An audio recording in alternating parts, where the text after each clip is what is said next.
What's going on in America today? Why are we over our heads in debt? Why can't the politicians bring debt under control? Why are so many people, often both parents now, working at low-paying, dead-end jobs and still making do with less? What's the future of the American economy and way of life? Why does the government tell us inflation is low when the buying power of our paychecks is declining at an alarming rate?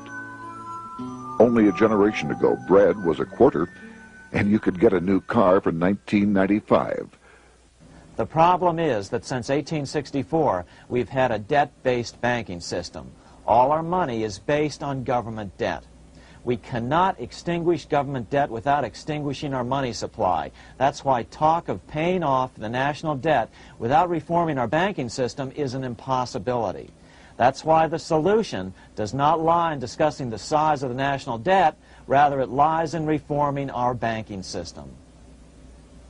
This is the Federal Reserve headquarters in Washington.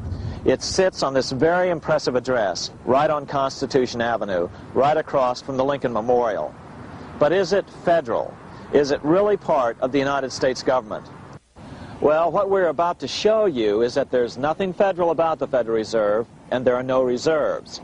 The name is a deception created back before the Federal Reserve Act was passed in 1913 to make Americans think that America's central bank operates in the public interest.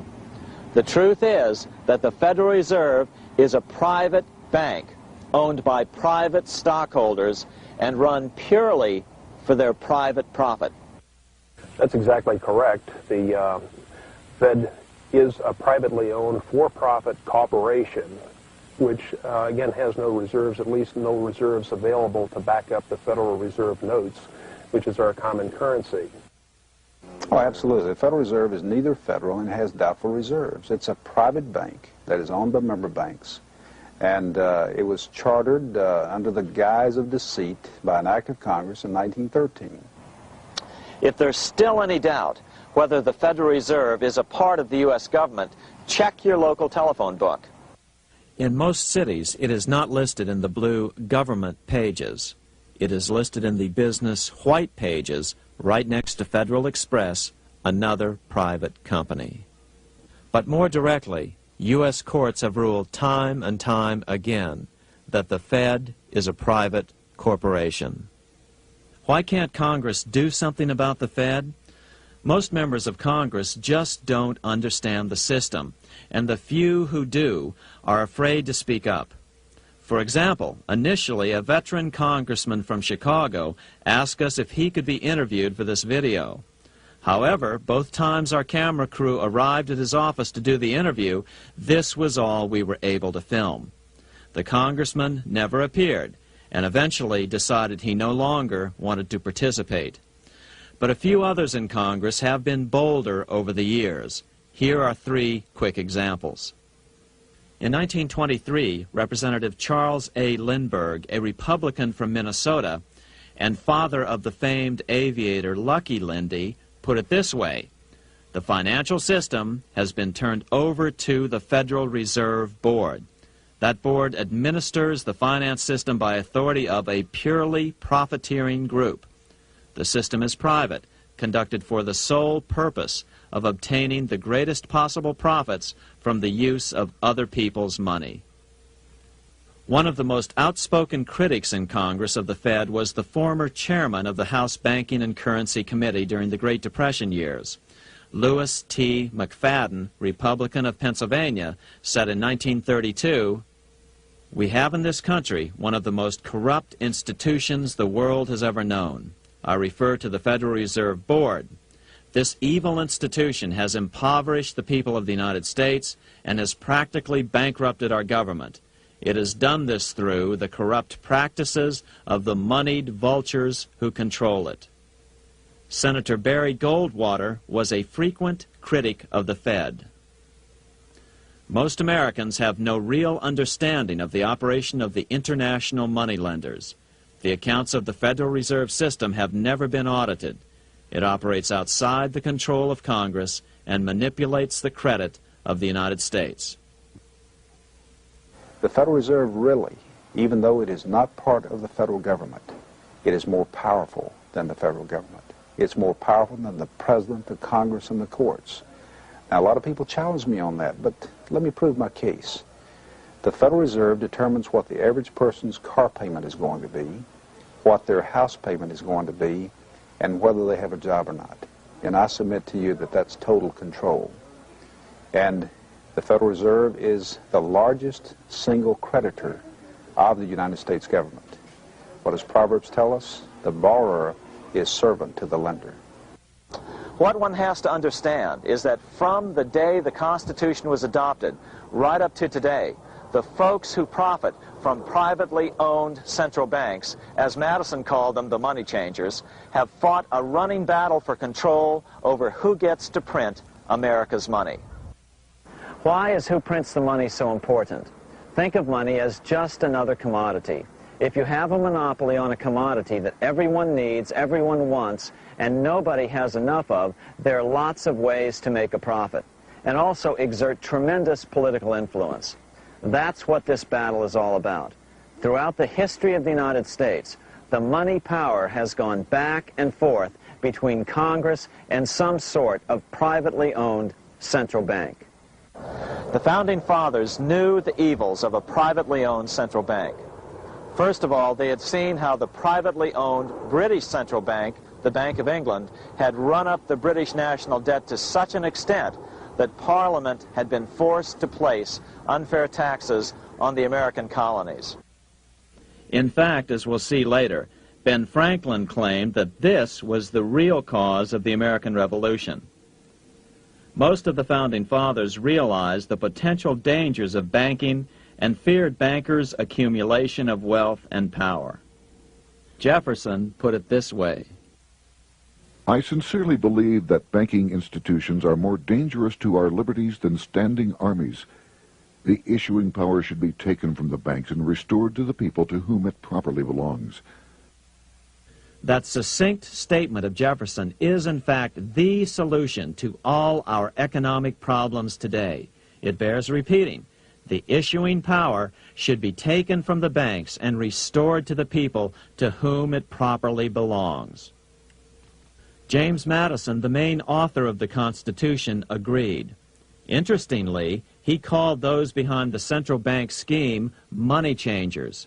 Madison strongly criticized their actions.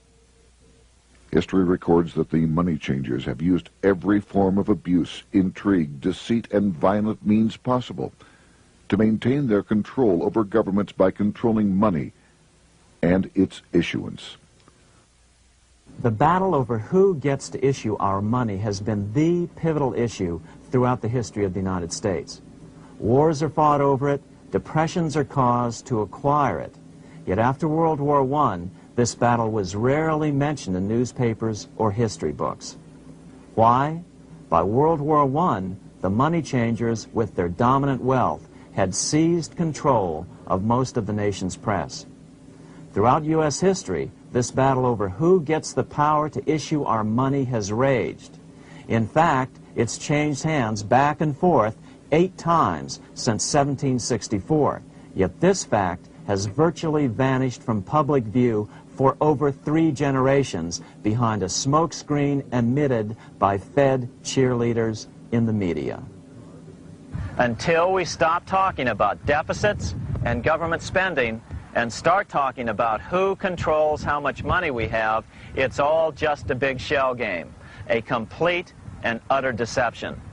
It won't matter if you pass an ironclad amendment to the Constitution mandating a balanced budget. Our situation is only going to get worse until we root out the cause at its source. What's the solution for our national problem? First of all, education. That's what this video presentation is all about. But secondly, we must act. We must take back the power to issue our own money. Issuing our own money is not a radical solution. I want to stress that. It's the same solution used at different points in U.S. history by men like Benjamin Franklin, Thomas Jefferson, Andrew Jackson, Martin Van Buren, and Abraham Lincoln. So, to sum it up, in 1913, Congress gave an independent central bank, deceptively named the Federal Reserve, a monopoly over issuing America's money. And the debt generated by this quasi-private corporation is what is killing the American economy. Though the Federal Reserve is now the most powerful central bank in the world, it was not the first. So where did this idea come from? To really understand the magnitude of the problem, we have to travel back to Europe. Just who are these money changers James Madison spoke of? In the Bible, 2,000 years ago, Jesus drove the money changers from the temple. It was the only time Jesus used force during his ministry. What were money changers doing in the temple? When Jews came to Jerusalem to pay their temple tax, they could only pay it with a special coin, the half shekel of the sanctuary. This was a half ounce of pure silver about this size. It was the only coin around at that time which was pure silver and of assured weight without the image of a pagan emperor. Therefore, to Jews, the half shekel was the only coin acceptable to God. But these coins were not plentiful. The money changers had cornered the market on them. Then they raised the price, just like any other commodity, to whatever the market would bear. In other words, money changers were making exorbitant profits because they held a virtual monopoly on money. The Jews had to pay whatever they demanded. To Jesus, this totally violated the sanctity of God's house.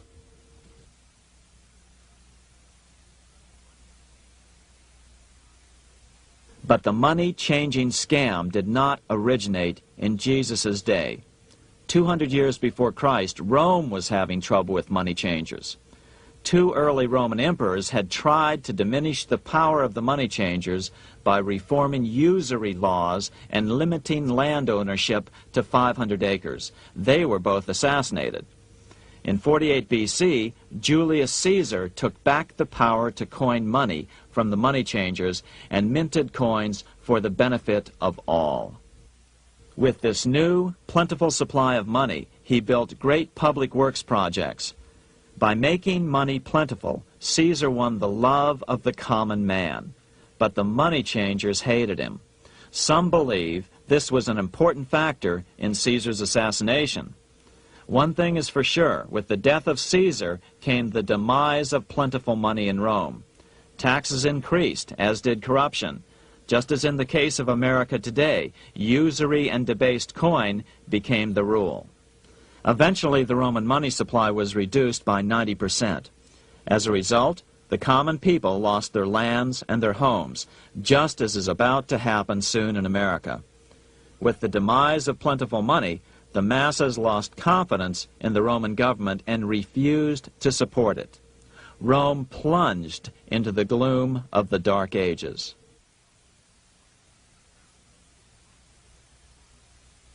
A 1,000 years after the death of Christ, money changers, those who loan out and manipulate the quantity of money, were active in medieval England. In fact, they were so active that acting together, they could manipulate the entire English economy. These were not bankers per se. The money changers generally were the goldsmiths. They were the first bankers because they started keeping other people's gold for safekeeping in their vaults. The first paper money was merely a receipt for gold left at the goldsmith. Paper money caught on because it was more convenient than carrying around a lot of heavy gold and silver coins. Eventually, goldsmiths noticed that only a small fraction of the depositors ever came in and demanded their gold at any one time. Goldsmiths started cheating on the system. They discovered that they could print more money than they had gold, and usually no one would be the wiser. Then they could loan out this extra money and collect interest on it. This was the birth of fractional reserve banking. That is, loaning out many times more money than you have assets on deposit. So, if $1,000 in gold were deposited with them, they could loan out about $10,000 in paper money and draw interest payments on it, and no one would ever discover the deception.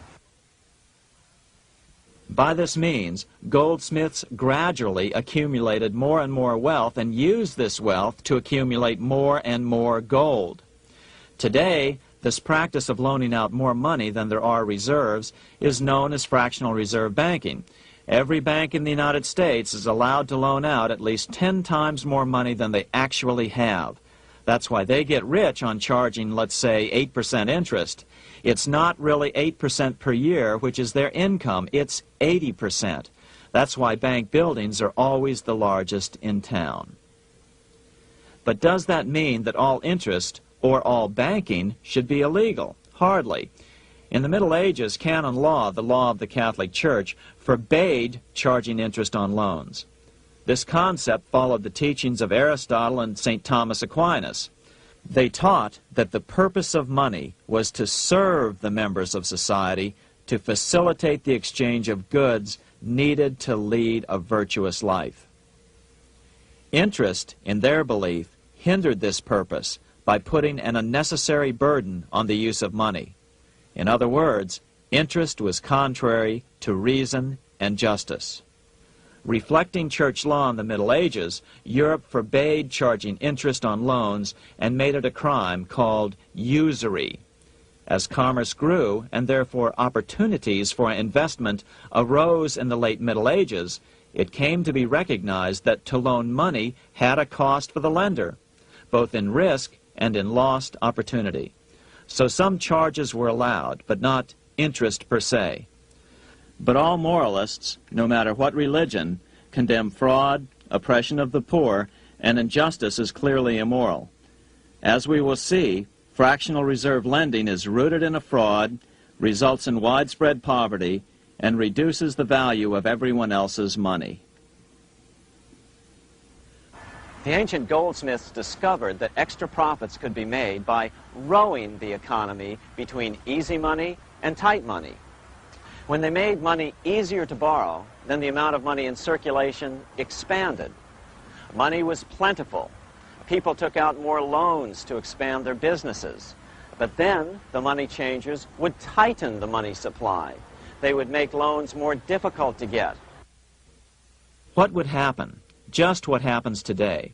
A certain percentage of people could not repay their previous loans and could not take out new loans to repay the old ones. Therefore, they went bankrupt and had to sell their assets to the goldsmiths for pennies on the dollar. The same thing is still going on today. Only today, we call this rowing of the economy up and down the business cycle. Like Julius Caesar, King Henry I of England finally resolved to take the money power away from the goldsmiths about 1100 AD. Henry could have used anything as money, seashells, feathers, or even yak dung, as is often done in remote Tibetan provinces. But he invented one of the most unusual money systems in history. It was called the tally stick system. Here I have one of the few surviving examples of this form of British money, which lasted 726 years until 1826, a tally stick. The tally system was adopted to avoid the monetary manipulation of the goldsmiths. Tally sticks were money fabricated out of sticks of polished wood. Notches were cut along one edge of the stick to indicate the denominations. Then the stick was split lengthwise through the notches so that both pieces still had a record of the notches. The king kept one half to protect against counterfeiting. Then he would spend the other half into the economy and they would circulate as money. This particular tally stick is huge. It represented 25,000 pounds. One of the original stockholders in the Bank of England purchased his original shares with this stick. In other words, he bought shares in the world's richest and most powerful corporation with a stick of wood. It's ironic that after its formation in 1694, the Bank of England attacked the tally stick system because it was money outside the power of the money changers, just as King Henry had wanted it to be. Why do people accept sticks of wood for money? That's a great question. Throughout history, people traded anything they thought had value and used as money. You see, the secret is that money is only what people agree on to use as money. What's our paper money today? It's really just paper. But here's the trick. King Henry ordered that tally sticks had to be used to pay the king's taxes. This built-in demand for tally sticks immediately made them circulate and be accepted as money. And they worked well. In fact, no other form of money has worked so well for so long as tally sticks. Keep in mind, the British Empire was built under the tally stick system. The tally stick system succeeded despite the fact that the money changers constantly attacked it by offering the metal coin system as competition. In other words, metal coins never went completely out of circulation, but tally sticks hung on because they were good for the payment of taxes. Finally, in the 1500s, King Henry VIII relaxed the laws concerning usury, and the money changers wasted no time reasserting themselves. They quickly made their gold and silver money plentiful for a few decades. But when Queen Mary took the throne and tightened the usury laws again, the money changers renewed the hoarding of gold and silver coins, forcing the economy to plummet. When Queen Mary's sister, Queen Elizabeth I, took the throne, she was determined to regain control over English money. Her solution was to issue gold and silver coins from the public treasury and take the control over the money supply away from the money changers. Although control over money was not the only cause of the English Revolution in 1642, religious differences fueled the conflict. Monetary policy played a major role. Financed by the money changers, Oliver Cromwell finally overthrew King Charles, purged the Parliament, and put the king to death.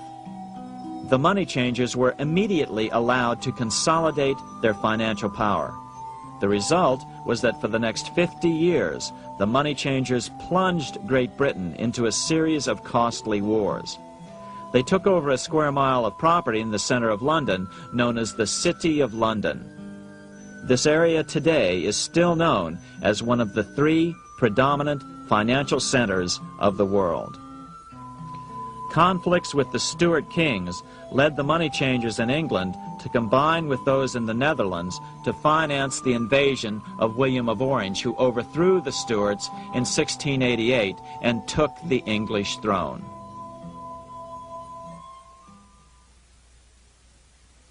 By the end of the 1600s, England was in financial ruin. 50 years of more or less continuous wars with France and Holland had exhausted her. Frantic government officials met with the money changers to beg for the loans necessary to pursue their political purposes. The price was high. A government-sanctioned, privately owned bank which could issue money created out of nothing. It was to be the modern world's first privately owned central bank, the Bank of England. Although it was deceptively called the Bank of England to make the general population think it was part of the government, it was not. Like any other private corporation, the Bank of England sold shares to get started. The investors, whose names were never revealed, were supposed to put up £1.25 million British pounds in gold coin to buy their shares in the bank, but only £750,000 was ever received. Despite that, the bank was duly chartered in 1694 and started out in the business of loaning out several times the money it supposedly had in reserves, all at interest. In exchange, the new bank would loan British politicians as much of the new currency as they wanted, as long as they secured the debt by direct taxation of the British people. So, legalization of the Bank of England amounted to nothing less than legal counterfeiting of a national currency for private gain. Unfortunately, nearly every nation now has a privately controlled central bank using the Bank of England as the basic model. Such is the power of these central banks that they soon take total control over a nation's economy.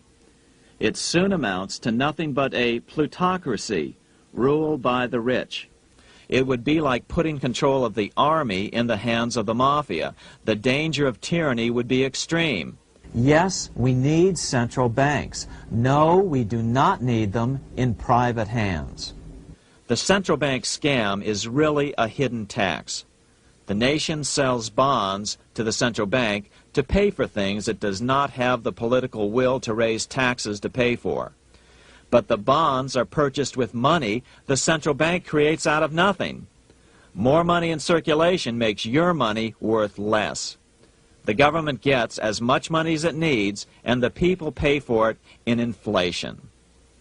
The beauty of the plan is that not one person in 1,000 can figure it out because it's usually hidden behind complex-sounding economics gibberish. With the formation of the Bank of England, the nation was soon awash in money. Prices throughout the country doubled. Massive loans were granted for just about any wild scheme. One venture proposed to drain the Red Sea to recover gold supposedly lost when the Egyptian army drowned pursuing Moses and the Israelites. By 1698, government debt grew from the initial £1.25 million to £16 million. Naturally, taxes were increased and then increased again to pay for all of this. With the British money supply firmly in their grip, the British economy began a wild roller coaster series of booms and depressions, exactly the sort of thing a central bank claims it is determined to prevent. There are two things which I think are intrinsic not just to the Bank of England but to central banking generally. The first is an involvement in the formulation of monetary policy with the specific objective of achieving monetary stability. However, since the Bank of England took control, the British pound has rarely been stable. Now let's take a look at the role of the Rothschild family, the family said to be the wealthiest in the world.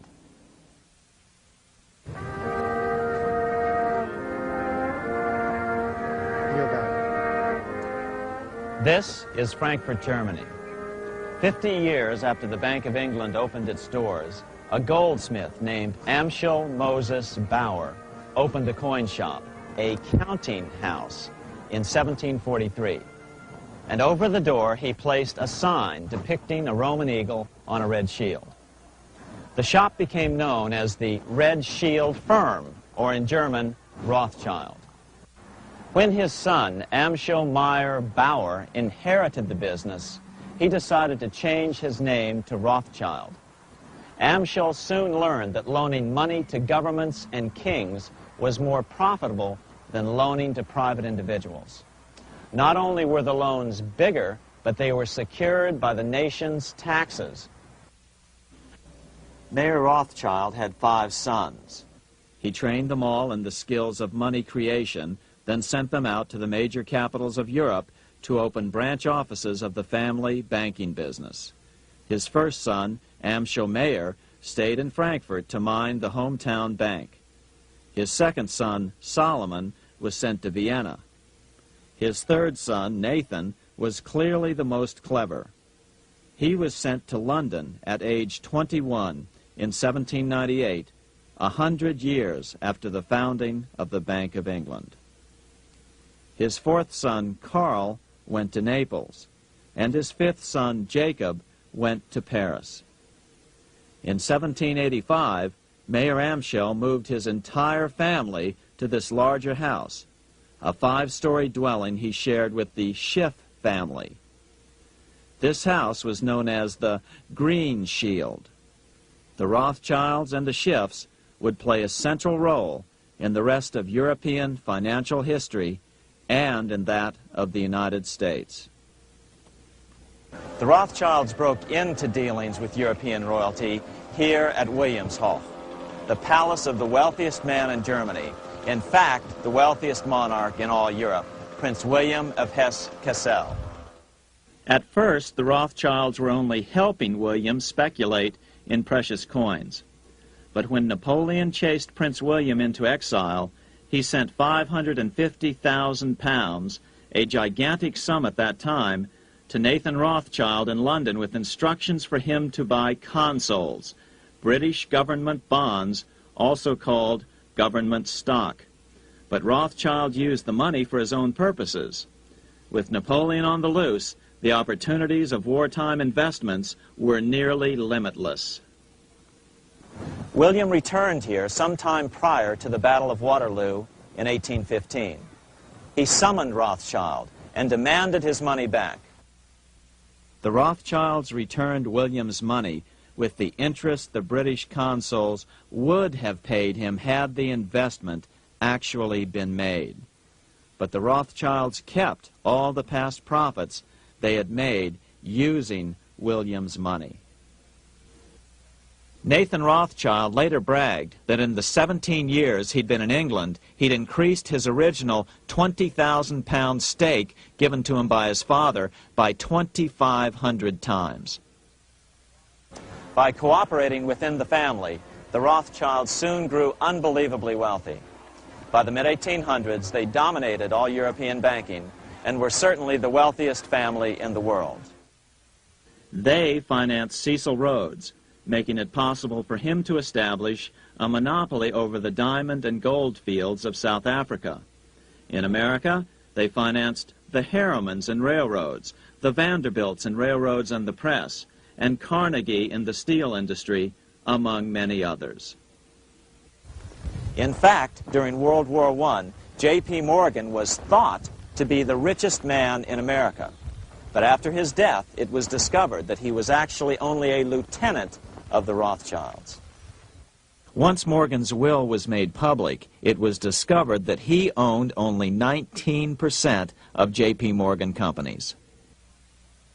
By 1850, James Rothschild, the heir of the French branch of the family, was said to be worth 600 million French francs, 150 million more than all the other bankers in France put together.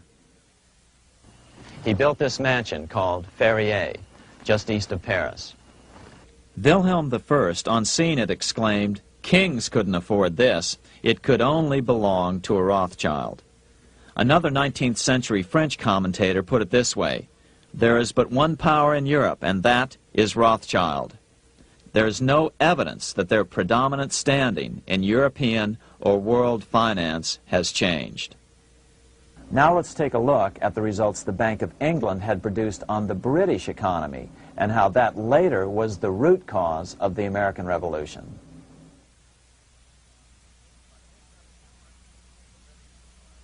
By the mid-1700s, the British Empire was nearing its height of power around the world. But Britain had fought 4 costly wars in Europe since the creation of their privately owned central bank, the Bank of England. The cost had been high. To finance these wars, the British Parliament here had borrowed heavily from the bank. By the mid-1700s, the government's debt here in Britain was £140 million, a staggering sum for those days. Consequently, the British government embarked on a program of trying to raise revenues from their American colonies in order to make their interest payments to the bank. But in America, it was a different story. The scourge of a privately owned central bank had not yet hit. This is Independence Hall in Philadelphia, where the Declaration of Independence and Constitution were signed. In the mid-1700s, pre-revolutionary America was still relatively poor. There was a severe shortage of precious metal coins to trade for goods, so the early colonists were forced to experiment with printing their own homegrown paper money. Some of these experiments were successful. Franklin was a big supporter of the colonies printing their own paper money. In 1757, Franklin was sent to London. He ended up staying for the next 18 years here, nearly until the start of the American Revolution. During this period, the American colonies began to issue their own money. Called colonial scrip, the endeavor was very successful. It provided a reliable medium of exchange, and it also helped to provide a feeling of unity between the colonies. Remember, colonial scrip was just paper money, debt-free money, printed in the public interest, and not backed by gold or silver coin. In other words, it was a totally fiat currency. One day, officials of the Bank of England asked Franklin how he would account for the newfound prosperity of the colonies. Without hesitation, he replied, "That is simple. In the colonies, we issue our own money. It is called colonial scrip. We issue it in proper proportion to the demands of trade and industry to make the products pass easily from the producers to the consumers. In this manner, creating for ourselves our own paper money, we control its purchasing power, and we have no interest to pay to no one." This was just common sense to Franklin, but you can imagine the impact it had on the Bank of England. America had learned the secret of money, and that genie had to be returned to its bottle as soon as possible.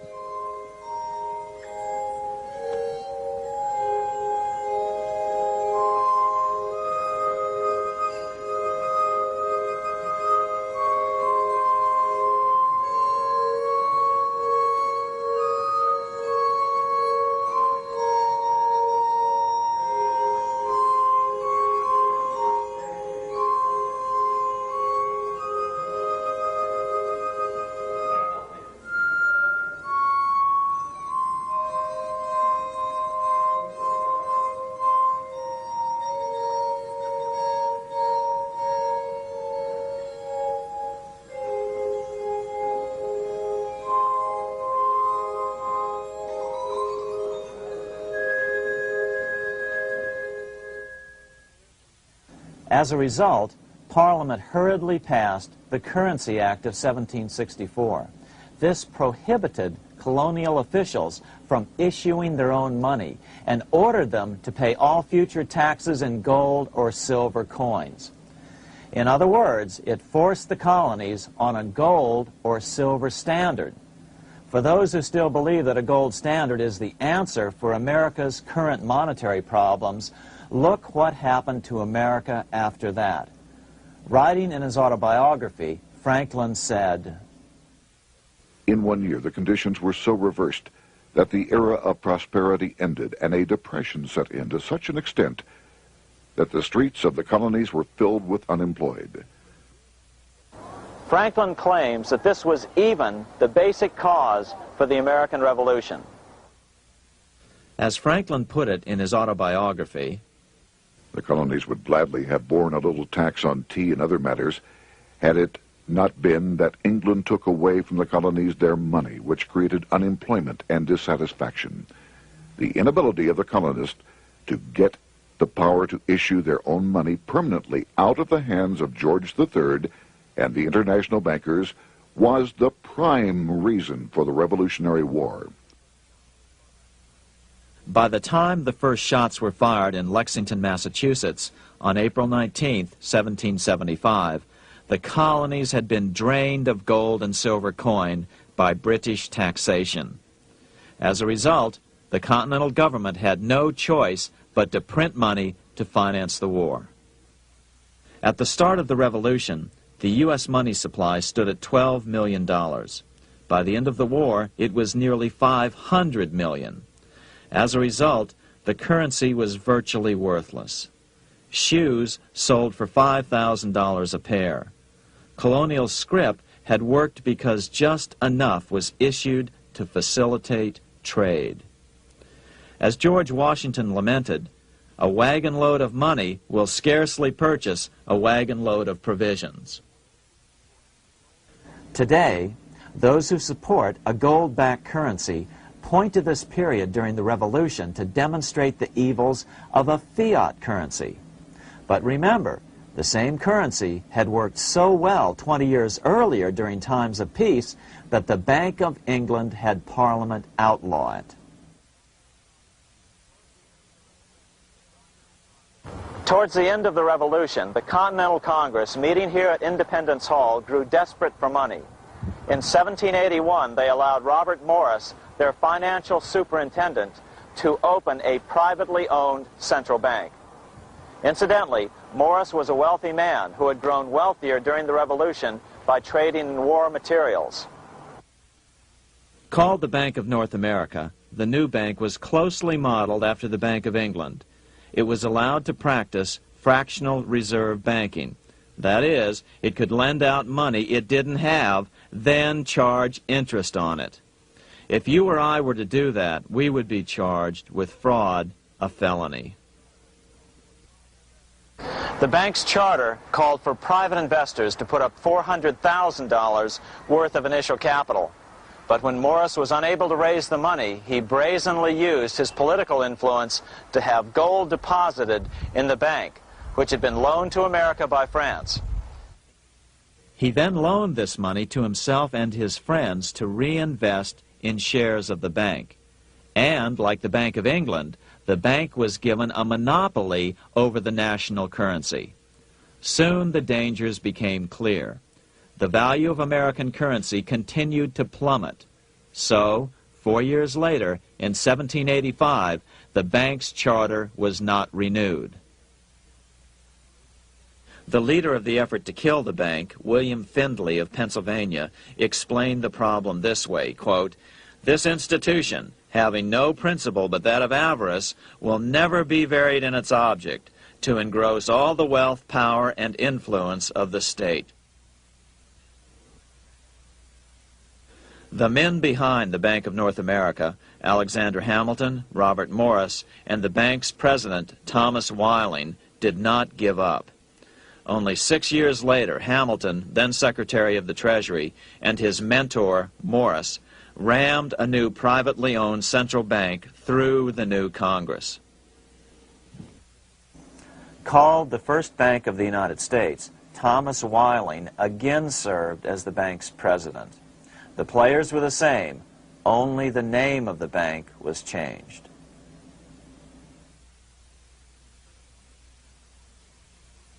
In 1787, colonial leaders assembled in Philadelphia to replace the ailing Articles of Confederation. As we saw earlier, both Thomas Jefferson and James Madison were unalterably opposed to a privately owned central bank. They had seen the problems caused by the Bank of England. They wanted nothing of it. As Jefferson later put it, If the American people ever allow private banks to control the issue of their currency, first by inflation, then by deflation, the banks and the corporations which grow up around them will deprive the people of all property until their children wake up homeless on the continent their fathers conquered.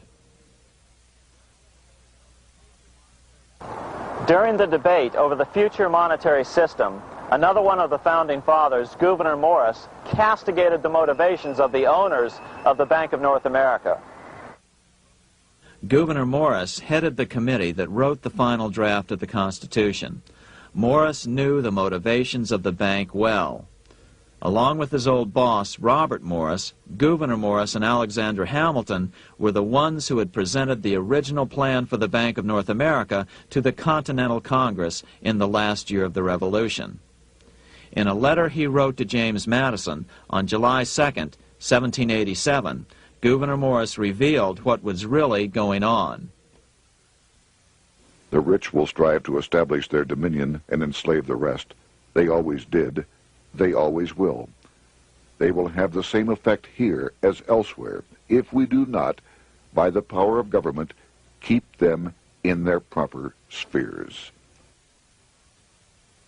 Despite the defection of Gouverneur Morris from the ranks of the bank, Hamilton, Robert Morris, Thomas Weiling, and their European backers were not about to give up. They convinced the bulk of the delegates to the Constitutional Convention to not give Congress the power to issue paper money. Most of the delegates were still reeling from the wild inflation of the paper currency during the Revolution. They had forgotten how well colonial scrip had worked before the war. But the Bank of England had not. The money changers could not stand to have America printing her own money again. So the Constitution is silent on the matter. This grievous defect left the door wide open for the money changers, just as they had planned.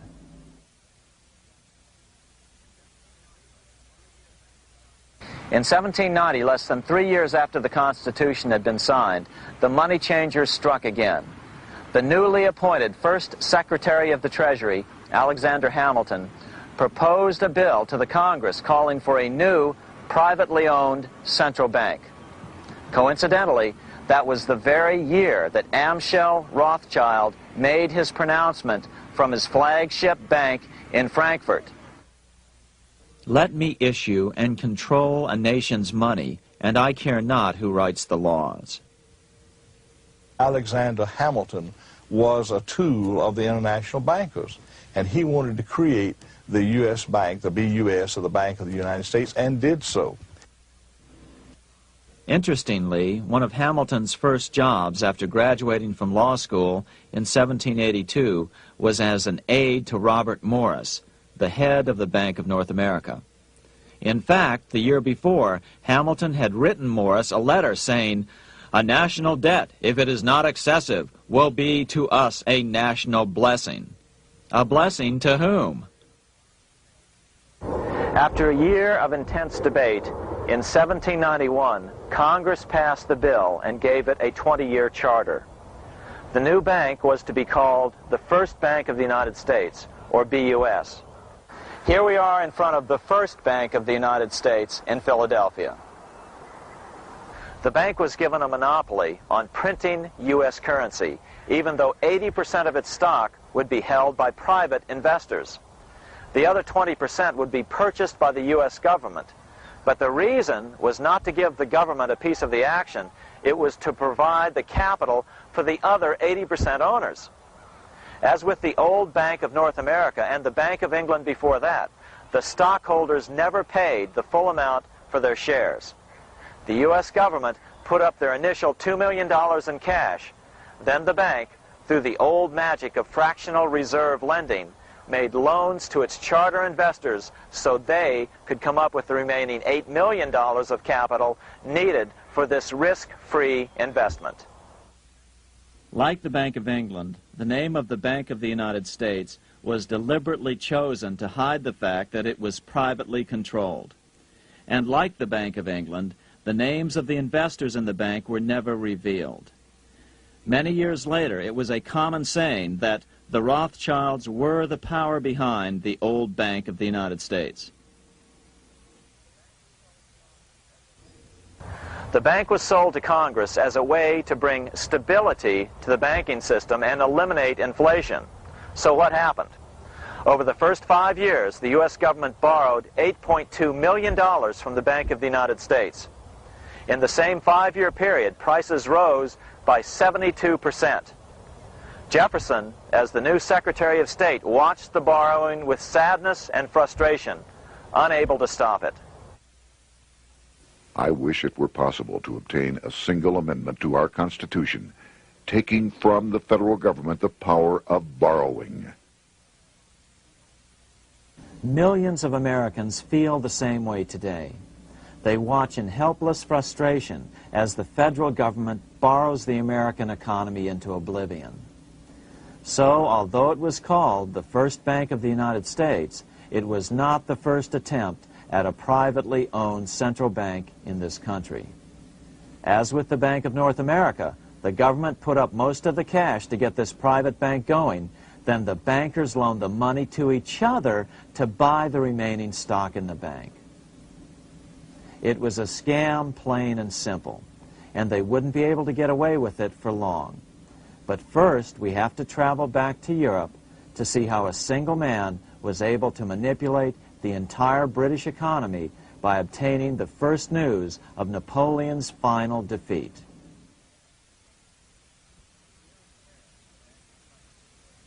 Here in Paris, the Bank of France was organized in 1800, just like the Bank of England. But Napoleon decided France had to break free of debt, and he never trusted the Bank of France.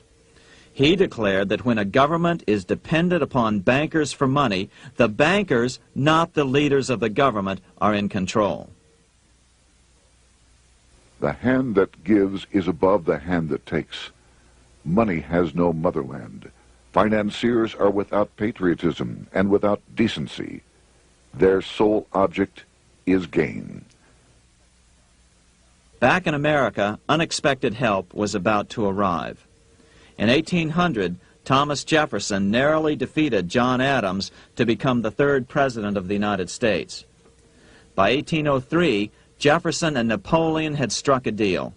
The U.S. would give Napoleon $3 million in gold in exchange for a huge chunk of territory west of the Mississippi River, the Louisiana Purchase. With that $3 million, Napoleon quickly forged an army and set off across Europe, conquering everything in his path. But the Bank of England quickly rose to oppose him. They financed every nation in his path, reaping the enormous profits of war. Prussia, Austria, and finally Russia all went heavily into debt in a futile attempt to stop Napoleon.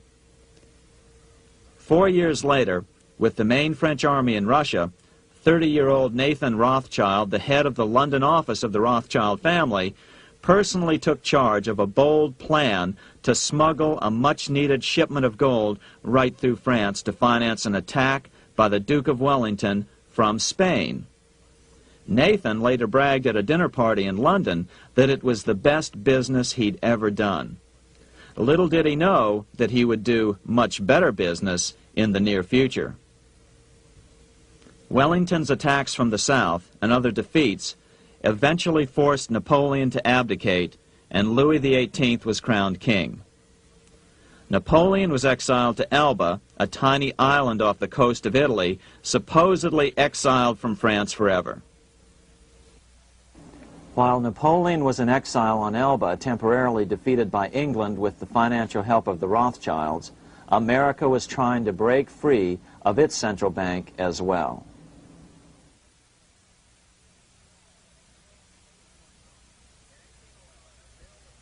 In 1811, a bill was put before Congress to renew the charter of the Bank of the United States. The debate grew very heated, and the legislatures of both Pennsylvania and Virginia passed resolutions asking Congress to kill the bank.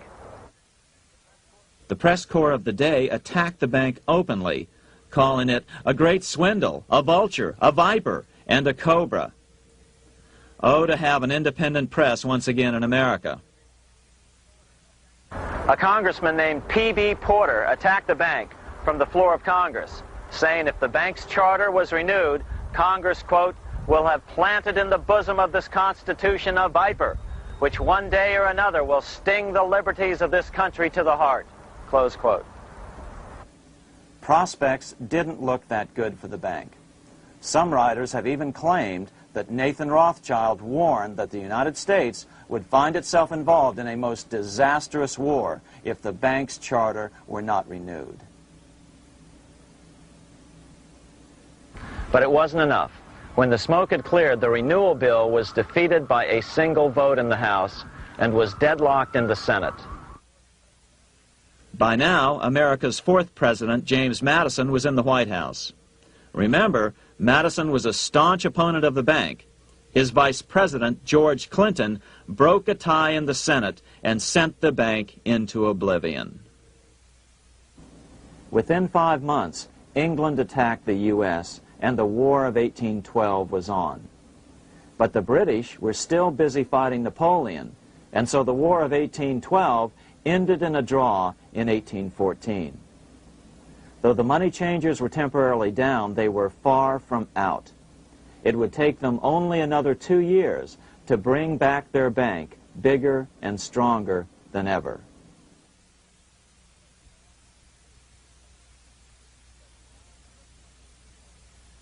But now, let's return to Napoleon, because nothing else in history more aptly demonstrates the ingenuity of the Rothschild family than their control of the British stock market after Waterloo. In 1815, a year after the end of the War of 1812 in America, Napoleon escaped his exile and returned to Paris.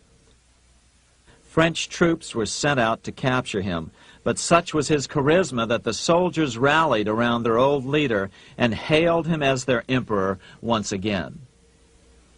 In March of 1815, Napoleon equipped an army which Britain's Duke of Wellington defeated less than 90 days later at Waterloo.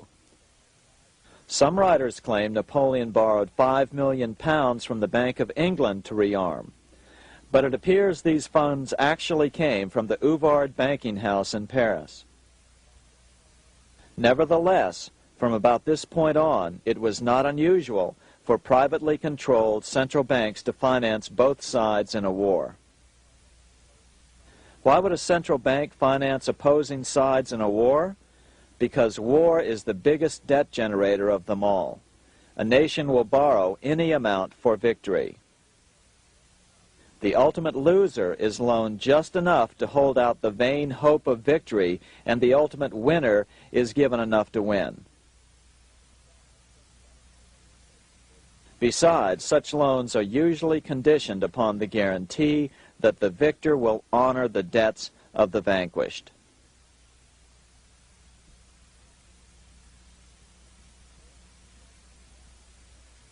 This is the Waterloo battlefield about 200 miles northeast of Paris in what today is Belgium.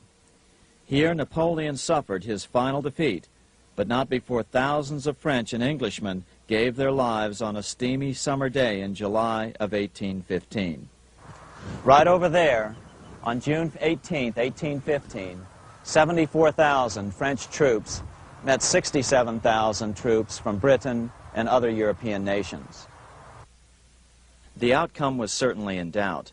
In fact, had Napoleon attacked a few hours earlier, he would probably have won the battle. But no matter who won or lost, back in London, Nathan Rothschild planned to use the opportunity to try to seize control over the British stock and bond market and possibly even the Bank of England. Rothschild stationed a trusted agent, a man named Rothworth, on the north side of the battlefield, closer to the English Channel. Once the battle had been decided, Rothworth took off for the Channel. He delivered the news to Nathan Rothschild a full 24 hours before Wellington's own courier. Rothschild hurried to the stock market and took up his usual position in front of an ancient pillar. All eyes were on him. The Rothschilds had a legendary communications network. If Wellington had been defeated and Napoleon was loose on the continent again, Britain's financial situation would become grave indeed. Rothschild looked saddened. He stood there motionless, eyes downcast. Then suddenly he began selling. Other nervous investors saw that Rothschild was selling. It could only mean one thing. Napoleon must have won, Wellington must have lost. The market plummeted. Soon everyone was selling their consols, their British government bonds, and prices dropped sharply. But then Rothschild started secretly buying up the consols through his agents for only a fraction of their worth hours before. Myths, legends, you say? 100 years later, the New York Times ran a story which said that Nathan's grandson had attempted to secure a court order to suppress a book with this stock market story in it. The Rothschild family claimed the story was untrue and libelous, but the court denied the Rothschilds' request and ordered the family to pay all court costs. What's even more interesting about this story is that some authors claim that the day after the Battle of Waterloo, in a matter of hours, Nathan Rothschild came to dominate not only the bond market, but the Bank of England as well. Whether or not the Rothschild family seized control of the Bank of England, the first privately owned central bank in a major European nation and the wealthiest, one thing is certain. By the mid-1800s, the Rothschilds were the richest family in the world, bar none.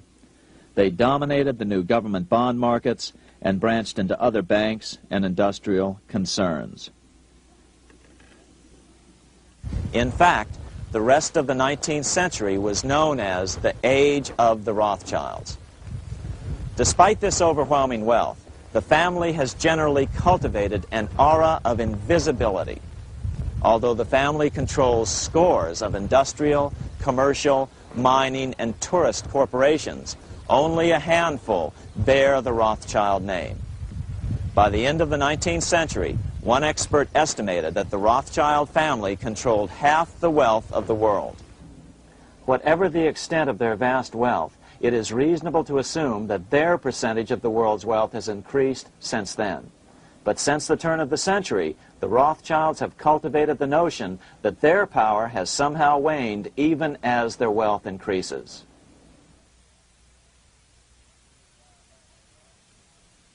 Meanwhile, back in Washington in 1816, just 1 year after Waterloo and Rothschild's alleged takeover of the Bank of England, the American Congress passed a bill permitting yet another privately owned central bank.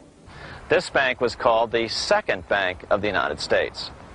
The new bank's charter was a copy of the previous banks. The U.S. government would own 20% of the shares of the bank. Of course, the federal share was paid by the Treasury up front into the bank's coffers. Then, through the magic of fractional reserve lending, it was transformed into loans to private investors who then bought the remaining 80% of the shares. Just as before, the primary stockholders remained a secret. But it is known that the largest block of shares, about 1/3 of the total, were sold to foreigners. As one observer put it, it is certainly no exaggeration to say that the Second Bank of the United States was rooted as deeply in Britain as it was in America. So, by 1816, some authors claim the Rothschilds had taken control over the Bank of England and backed a new, privately owned central bank in America as well.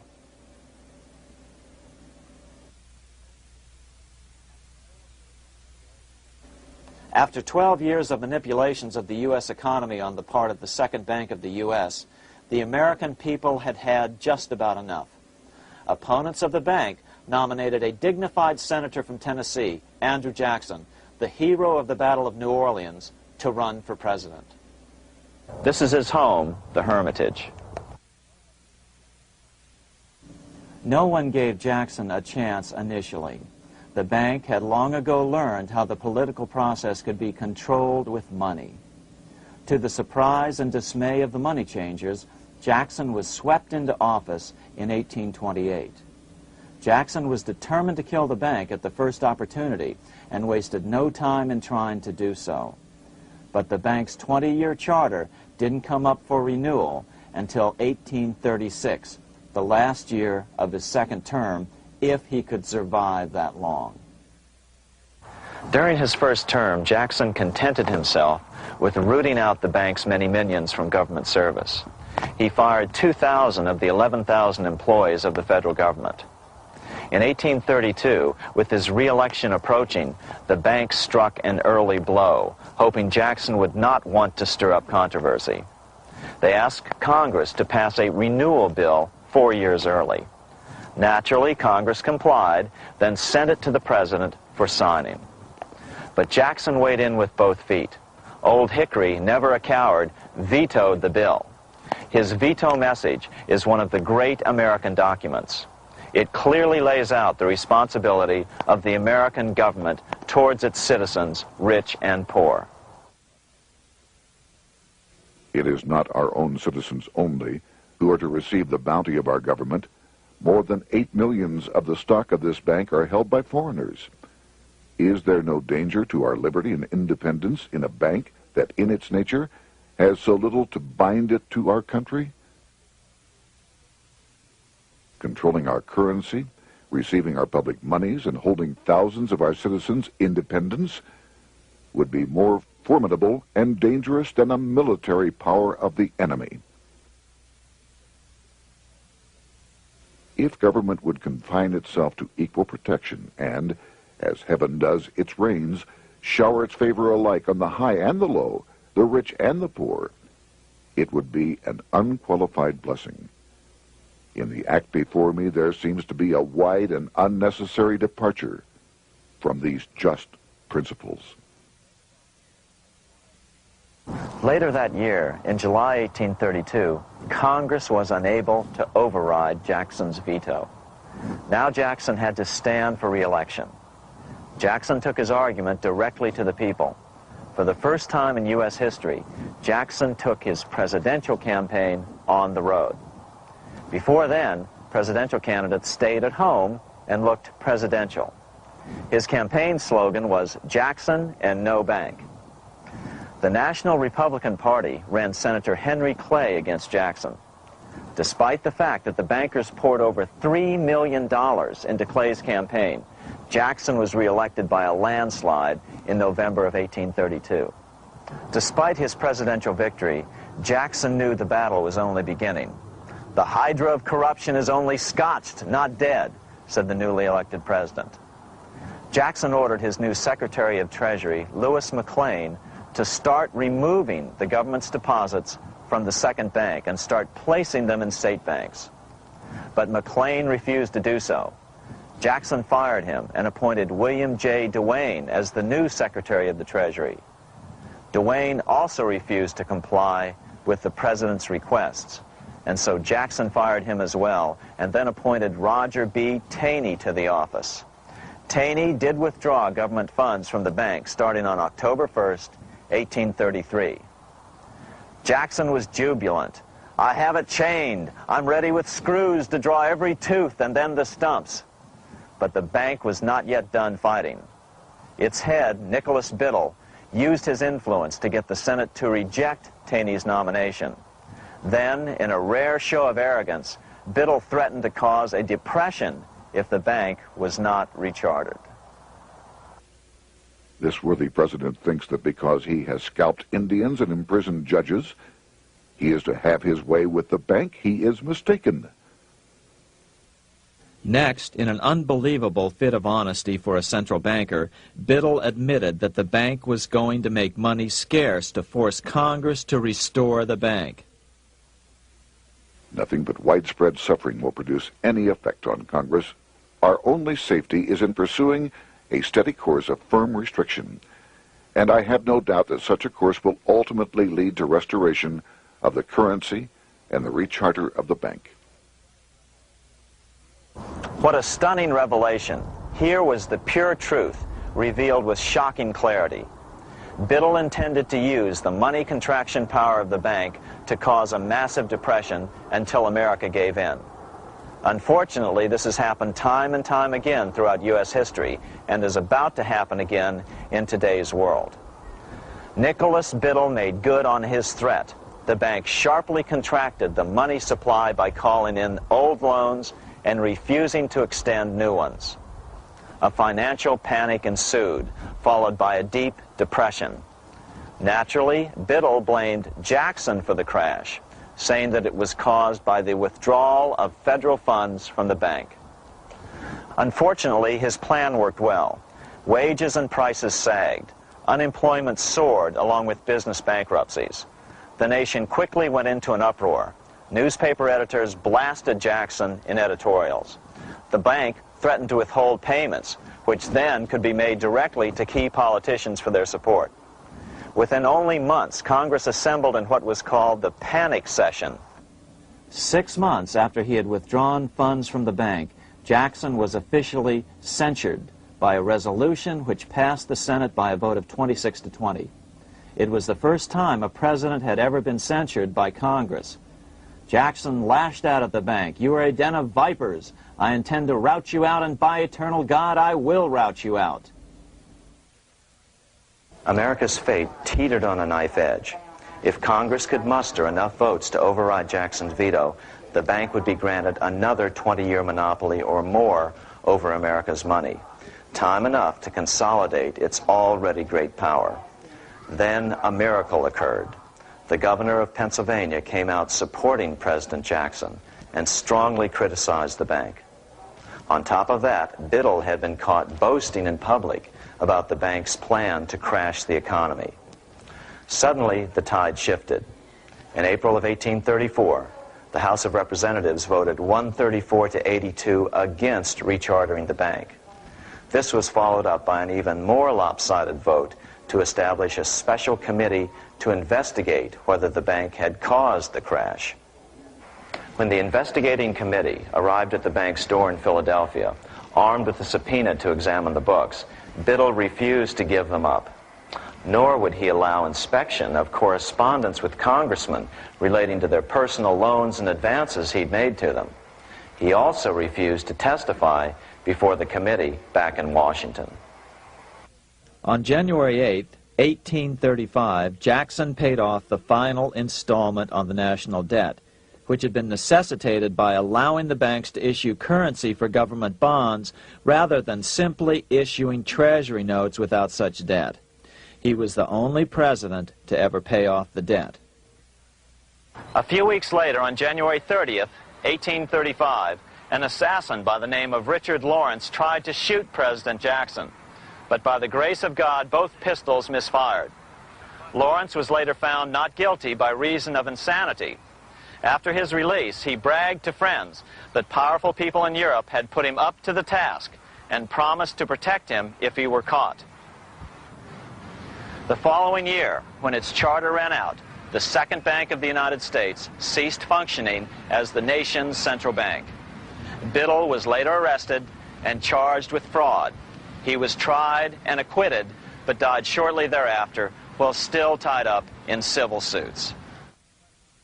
After his second term as president, Jackson retired here to the Hermitage outside of Nashville to live out his life.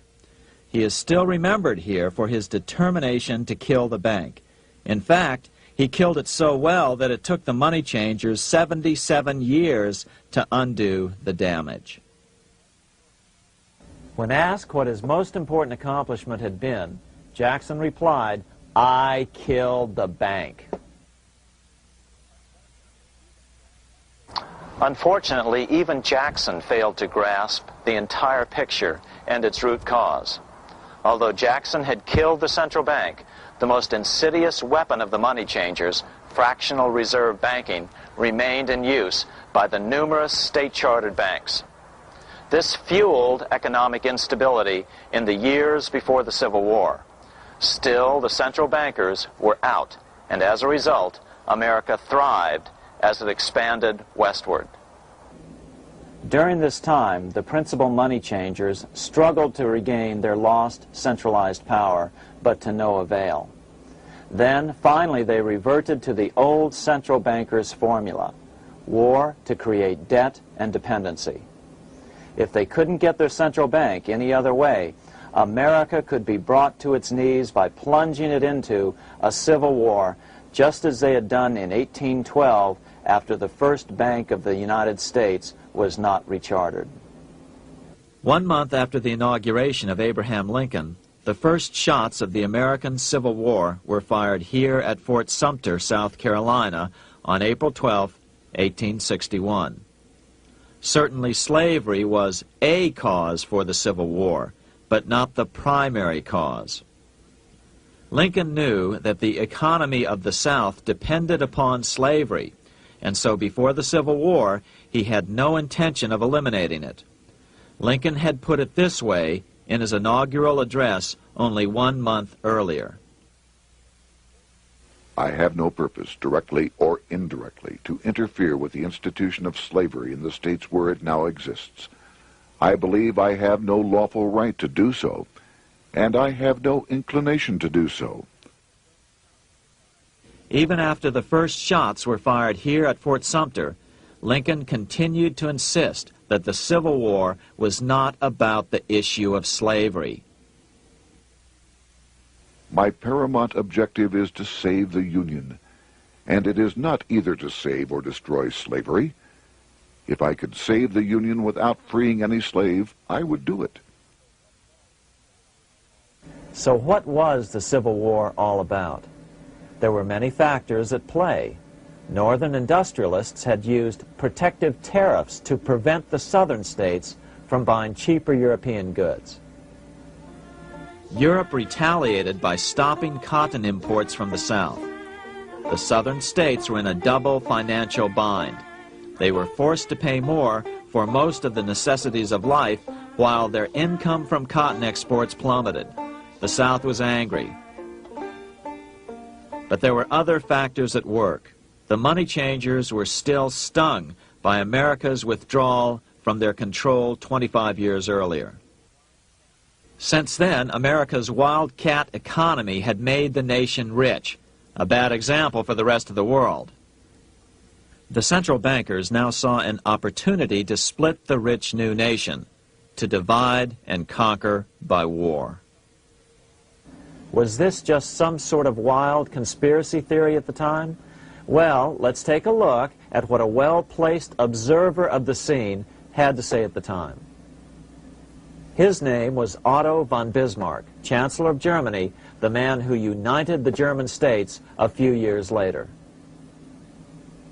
The division of the United States into federations of equal force was decided long before the Civil War by the high financial powers of Europe.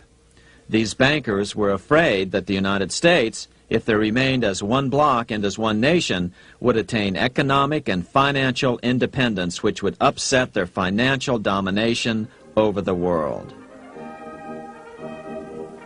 Within months after the first shots here at Fort Sumter, the central bankers loaned Napoleon III of France, the nephew of the Waterloo Napoleon, 210 million francs to seize Mexico and station troops along the southern border of the U.S., taking advantage of their war to violate the Monroe Doctrine and return Mexico to colonial rule. No matter what the outcome of the Civil War, a weakened America, heavily indebted to the money changers, would open up Central and South America once again to European colonization and domination.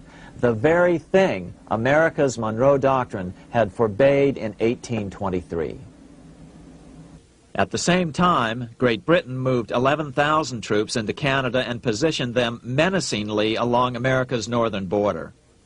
The British fleet went to war alert should their quick intervention be called for. Lincoln knew he was in a double bind. That's why he agonized over the fate of the Union. There was a lot more to it than just differences between the North and the South. That's why his emphasis was always on union and not merely the defeat of the South. But Lincoln needed money to win. In 1861, Lincoln and his Secretary of Treasury, Salmon P. Chase, went to New York to apply for the necessary loans.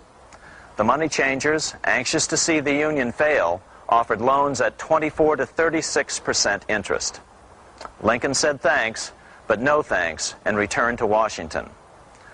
Lincoln sent for an old friend, Colonel Dick Taylor of Chicago, and put him on the problem of financing the war. During one meeting, Lincoln asked Taylor what he'd discovered. Taylor put it this way. Why, Lincoln, that is easy. Just get Congress to pass a bill authorizing the printing of full legal tender Treasury notes, and pay your soldiers with them, and go ahead and win your war with them also. When Lincoln asked if the people of the United States would accept the notes, Taylor said, "The people, or anyone else, will not have any choice in the matter if you make them full legal tender. They will have the full sanction of the government and be just as good as any money, as Congress is given that express right by the Constitution." So that's exactly what Lincoln did. In 1862-63, he printed up $450 million worth of the new bills. In order to distinguish them from other banknotes in circulation, he printed them in green ink on the back side. That's why the notes were called greenbacks. With this new money, Lincoln paid the troops and bought their supplies. During the course of the war, nearly $450 million worth of greenbacks were printed at no interest to the federal government. Lincoln understood who was really pulling the strings and what was at stake for the American people. This is how he explained his rationale. The government should create, issue, and circulate all the currency and credit needed to satisfy the spending power of the government and the buying power of consumers. The privilege of creating and issuing money is not only the supreme prerogative of government, but it is the government's greatest creative opportunity. By the adoption of these principles, the taxpayers will be saved immense sums of interest. Money will cease to be master and become the servant of humanity. A truly incredible editorial in the London Times explained the central bankers' attitude towards Lincoln's greenbacks. If this mischievous financial policy, which has its origins in North America, shall become indurated down to a fixture, then That government will furnish its own money without cost. It will pay off debts and be without debt. It will have all the money necessary to carry on its commerce. It will become prosperous without precedent in the history of the world. The brains and wealth of all countries will go to North America. That country must be destroyed, or it will destroy every monarchy on the globe. The scheme was effective, so effective that the next year, 1863, with Federal and Confederate troops beginning to mass for the decisive battle of the Civil War, and the Treasury in need of further congressional authority to issue more greenbacks, Lincoln allowed the bankers to push through the National Bank Act. These new national banks would operate under a virtual tax-free status and collectively had the exclusive monopoly power to create the new form of money, banknotes. Though greenbacks continued to circulate, their numbers were not increased. But most importantly, from this point on, the entire U.S. money supply would be created out of debt by bankers buying U.S. government bonds and issuing them for reserves for banknotes. As historian John Kenneth Galbraith explained it, in numerous years following the war, the federal government ran a heavy surplus. It could not, however, pay off its debt, retire its securities, because to do so meant there would be no bonds to back the national banknotes. To pay off the debt was to destroy the money supply. later in 1863, Lincoln got some unexpected help from Tsar Alexander II of Russia. The Tsar, like Bismarck in Germany, knew what the international money changers were up to and had steadfastly refused to let them set up a central bank in Russia. If America survived and was able to remain out of their clutches, the Tsar's position would remain secure. If the bankers were successful at dividing America and giving the pieces back to Great Britain and France, both nations under control of their central banks, eventually they would threaten Russia again. So the Tsar gave orders that if either England or France actively intervened and gave aid to the South, Russia would consider such action as a declaration of war. He did the same with part of his Pacific Fleet and sent them to port in San Francisco. Lincoln was reelected the next year, 1864. Had he lived, he would surely have killed the national bank's money monopoly extracted from him during the war. On November 21st, 1864, he wrote a friend the following. The money power preys upon the nation in times of peace and conspires against it in times of adversity. It is more despotic than monarchy, more insolent than autocracy, more selfish than bureaucracy. Shortly before Lincoln was murdered, his former Secretary of Treasury, Salmon P. Chase, bemoaned his role in helping secure the passage of the National Banking Act only 1 year earlier. My agency in promoting the passage of the National Banking Act was the greatest financial mistake in my life. It has built up a monopoly which affects every interest in the country. On April 14, 1865, 41 days after his second inauguration and just 5 days after Lee surrendered to Grant at Appomattox, Lincoln was shot by John Wilkes Booth at Ford's Theater. Bismarck, Chancellor of Germany, lamented the death of Abraham Lincoln. The death of Lincoln was a disaster for Christendom. There was no man in the United States great enough to wear his boots. I fear that foreign bankers, with their craftiness and torturous tricks, will entirely corrupt the exuberant riches of America and use it systematically to corrupt modern civilization.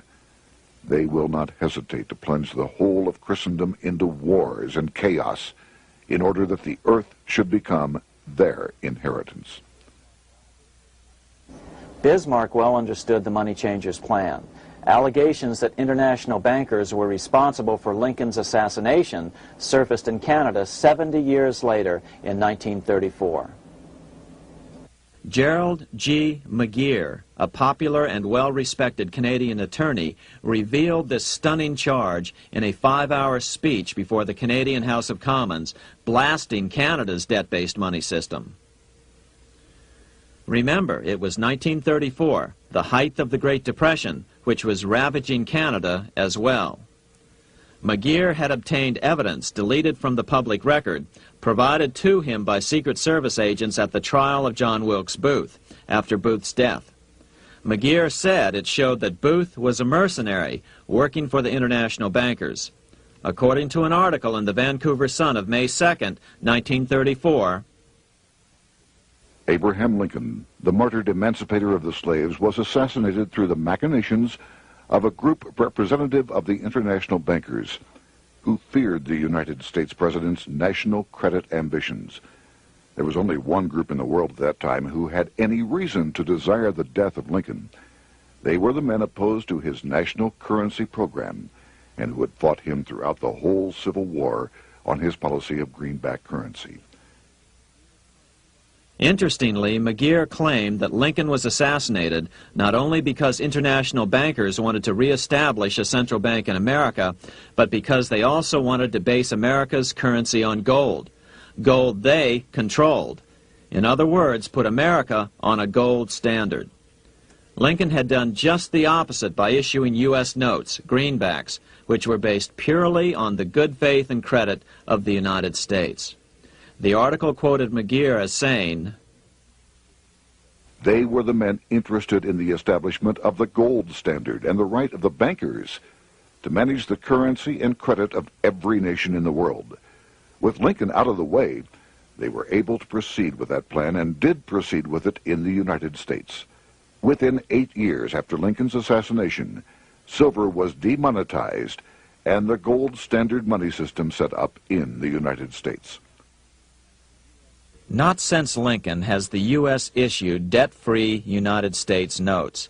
These red-sealed bills, which were issued in 1963, were not a new issue from President Kennedy, but merely the old greenbacks reissued year after year. In another act of folly and ignorance, the 1994 Regal Act actually authorized the replacement of Lincoln's greenbacks with debt-based notes. In other words, greenbacks were in circulation in the United States until 1994.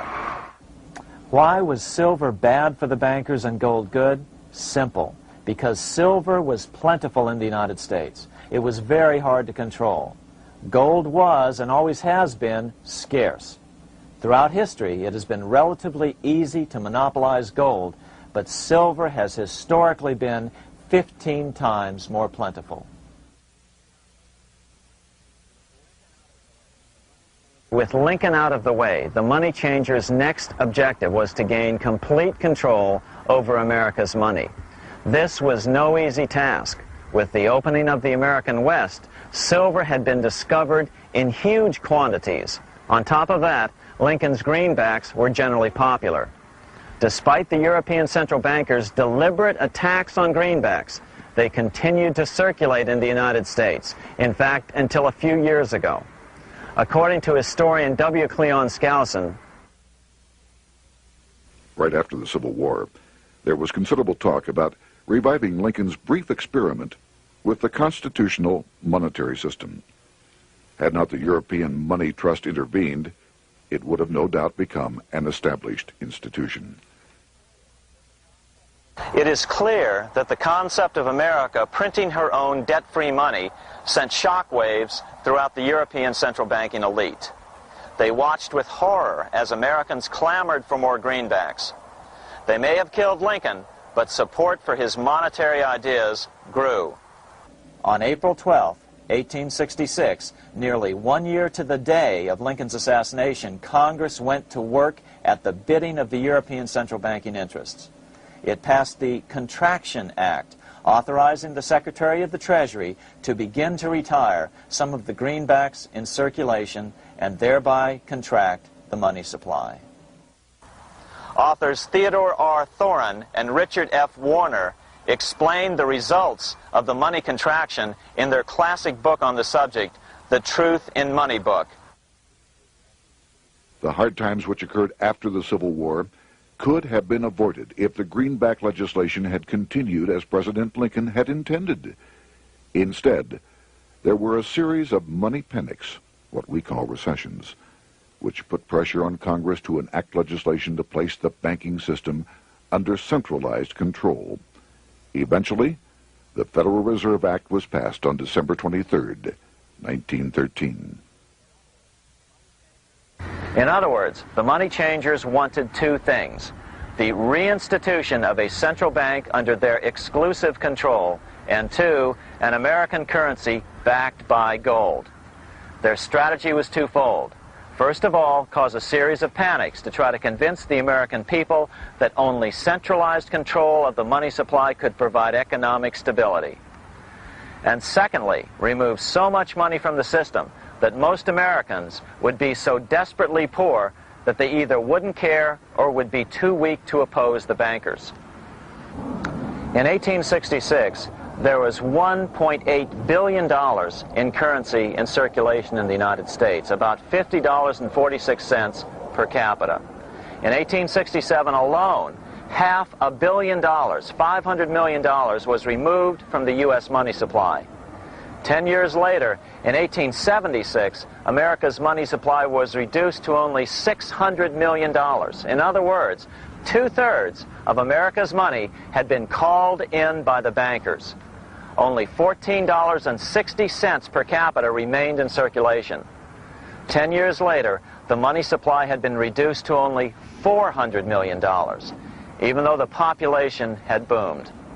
The result was that only $6.67 per capita remained in circulation, a 760% loss in buying power over 20 years. Today, economists try to sell the idea that recessions and depressions are a natural part of something they call the business cycle. The truth is, our money supply is manipulated now just as it was before and after the Civil War. How did this happen? How did money become so scarce? Simple. Bank loans were called in and no new ones were given. In addition, silver coins were melted down. In 1872, a man named Ernest Sed was given 100,000 pounds, about $500,000, by the Bank of England and sent to America to bribe necessary congressmen to get silver demonetized. He was told that if that was not sufficient, to draw an additional 100,000 pounds or as much more as was necessary. The next year, Congress passed the Coinage Act of 1873, and the minting of silver dollars abruptly stopped. In fact, Representative Samuel Hooper, who introduced the bill in the House, acknowledged that Mr. Sed actually drafted the legislation. But it gets even worse than that. In 1874, Sed himself admitted who was behind the scheme. I went to America in the winter of 1872-73, authorized to secure, if I could, the passage of a bill demonetizing silver. It was in the interest of those I represented, the governors of the Bank of England, to have it done. By 1873, gold coins were the only form of coin money. But the contest over control of America's money was not yet over. Only 3 years later, in 1876, with 1/3 of America's workforce unemployed, the population was growing restless. People were clamoring for a return to the greenback money system of President Lincoln, or a return to silver money, anything that would make money more plentiful. That year, Congress created the United States Silver Commission to study the problem. Their report clearly blamed the monetary contraction on the national bankers. The report is interesting because it compares the deliberate money contraction by the national bankers after the Civil War to the fall of the Roman Empire. The disaster of the Dark Ages was caused by decreasing money and falling prices. Without money, civilization could not have had a beginning, and with a diminishing supply, it must languish, and unless relieved, finally perish. At the Christian era, the metallic money of the Roman Empire amounted to $1,800,000,000.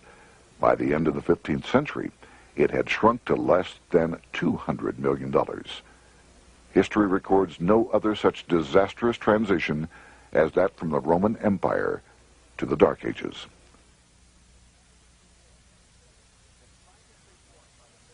Despite this report by the Silver Commission, Congress took no action.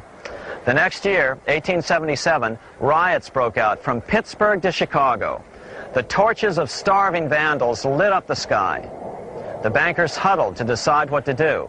They decided to hang on. Now that they were back in control to a certain extent, they were not about to give it up. At the meeting of the American Bankers Association that year, they urged their membership to do everything in their power to put down the notion of a return to greenbacks. The ABA Secretary, James Buell, authored a letter to the members which blatantly called on the banks to subvert not only Congress, but the press. It is advisable to do all in your power to sustain such prominent daily and weekly newspapers, especially the agricultural and religious press, as will oppose the greenback issue of paper money, and that you will also withhold patronage from all applicants who are not willing to oppose the government issue of money. To repeal the act creating banknotes or to restore to circulation the government issue of money will be to provide the people with money and will therefore seriously affect our individual profits as bankers and lenders. See your congressman at once and engage him to support our interest that we may control legislation. As political pressure mounted in Congress for change, the press tried to turn the American people away from the truth. The New York Tribune put it this way on January 10th, 1878. "The capital of the country is organized at last, and we will see whether Congress will dare to fly in its face." But it didn't work entirely. On February 28, 1878, Congress passed the Sherman Law, allowing the minting of a limited number of silver dollars, ending the 5-year hiatus. This did not end gold backing of the currency, however, nor did it completely free silver. Previous to 1873, anyone who brought silver to the U.S. Mint could have it struck into silver dollars free of charge. No longer. But at least some money began to flow back into the economy again. With no further threat to their control, the bankers loosened up on loans, and the post-Civil War depression was finally ended. 3 years later, the American people elected Republican James Garfield president. Garfield understood how the economy was being manipulated. As a congressman, he had been chairman of the Appropriations Committee and was a member of Banking and Currency.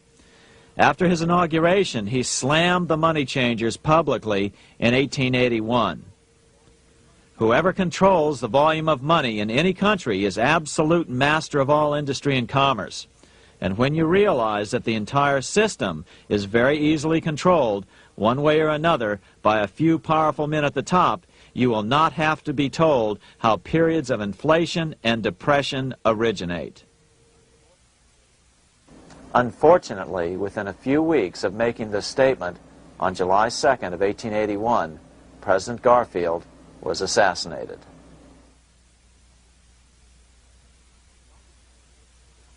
The money changers were gathering strength fast.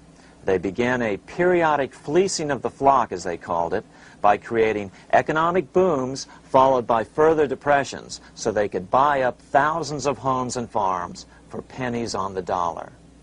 In 1891, the money changers prepared to take the American economy down again, and their methods and motives were laid out with shocking clarity in a memo sent out by the American Bankers Association, the ABA, an organization in which most bankers were members. Notice that this memo called for bankers to create a depression on a certain date 3 years in the future. According to the Congressional Record, here's how it read in part.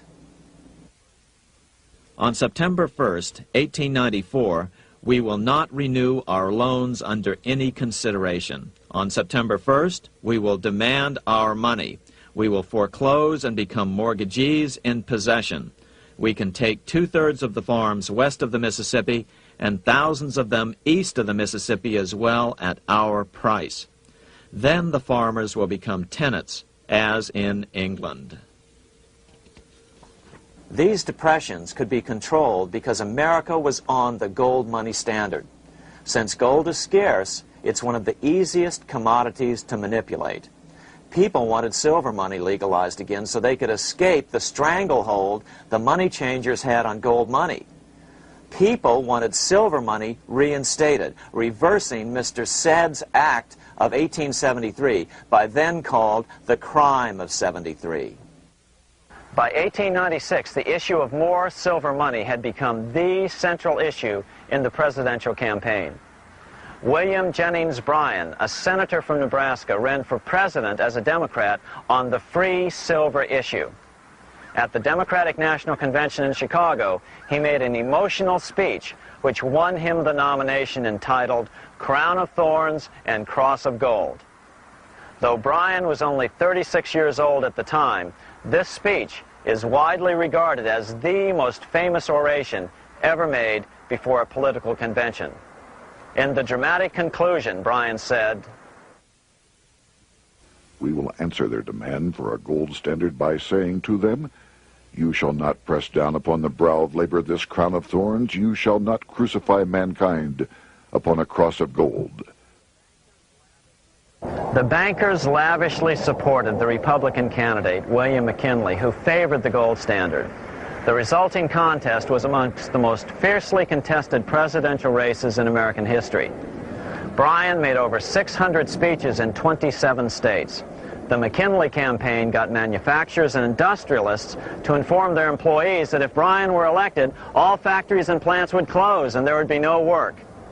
The ruse succeeded. McKinley beat Bryan by a small margin. Bryan ran for president again in 1900 and in 1908, but fell short each time. During the 1912 Democratic Convention, Bryan was a powerful figure who helped Woodrow Wilson win the nomination. When Wilson became president, he appointed Bryan as Secretary of State, but Bryan soon became disenchanted with the Wilson administration. Bryan served only 2 years in the Wilson administration before resigning in 1915 over the highly suspicious sinking of the Lusitania, the event which was used to drive America into World War I. Although William Jennings Bryan never gained the presidency, his efforts delayed the money changers for 17 years from attaining their next goal, a new, privately owned central bank for America.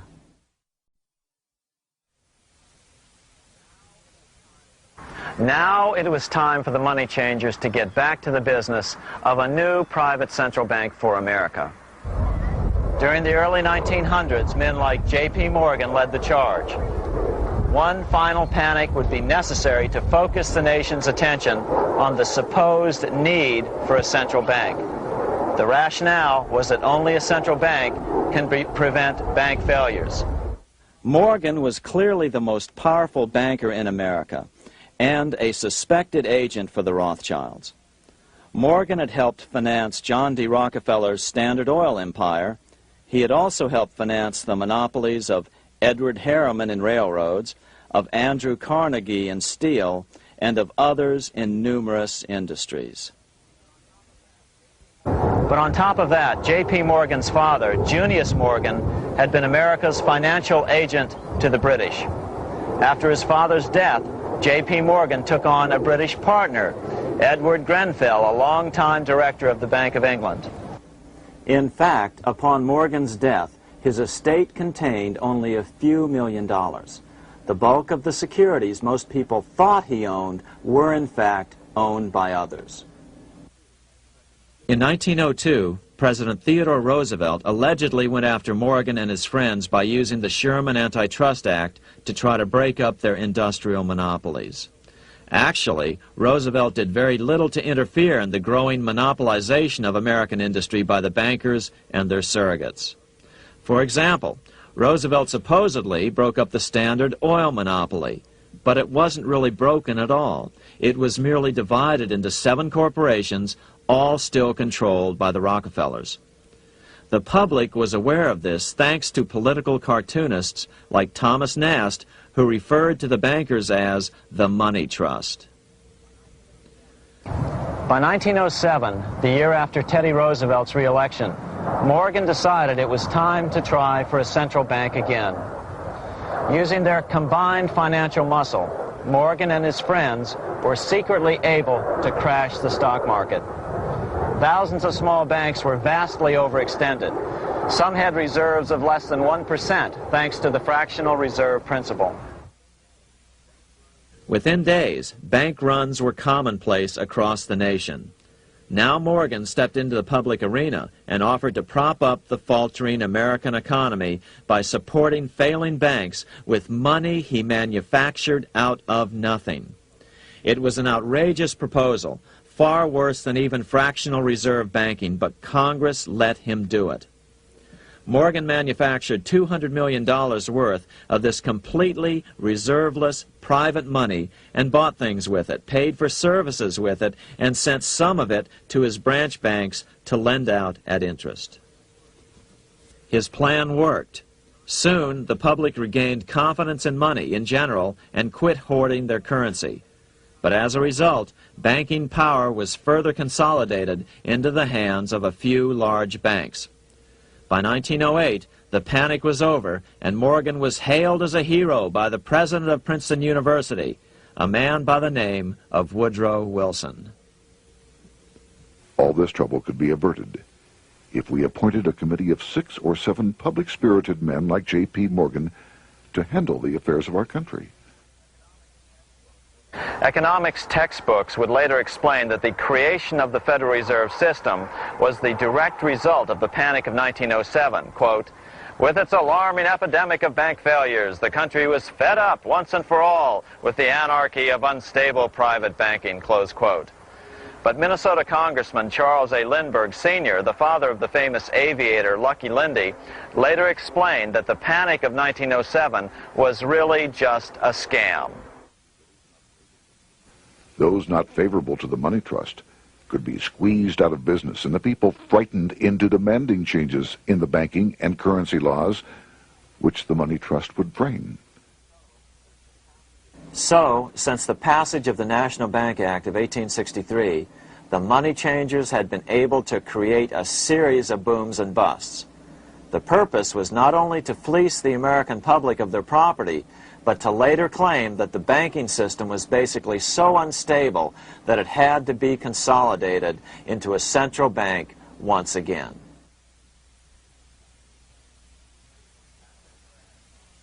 After the crash, Teddy Roosevelt, in response to the Panic of 1907, signed into law a bill creating something called the National Monetary Commission. The commission was to study the banking problem and make recommendations to Congress. Of course, the commission was packed with Morgan's friends and cronies. The chairman was a man named Senator Nelson Aldrich from Rhode Island. Aldrich represented the Newport, Rhode Island homes of America's richest banking families. His daughter married John D. Rockefeller, Jr., and together they had 5 sons: John, Nelson, who would become vice president in 1974, Lawrence, Winthrop, and David, the head of the Council on Foreign Relations and former chairman of Chase Manhattan Bank. As soon as the National Monetary Commission was set up, Senator Aldrich immediately embarked on a 2-year tour of Europe, where he consulted at length with the private central bankers in England, France, and Germany. The total cost of his trip alone to the taxpayers was $300,000, an astronomical sum in those days. Shortly after his return, on the evening of November 22, 1910, some of the wealthiest and most powerful men in America boarded Senator Aldrich's private rail car and in the strictest secrecy journeyed to this place, Jekyll Island, off the coast of Georgia. With the group came Paul Warburg.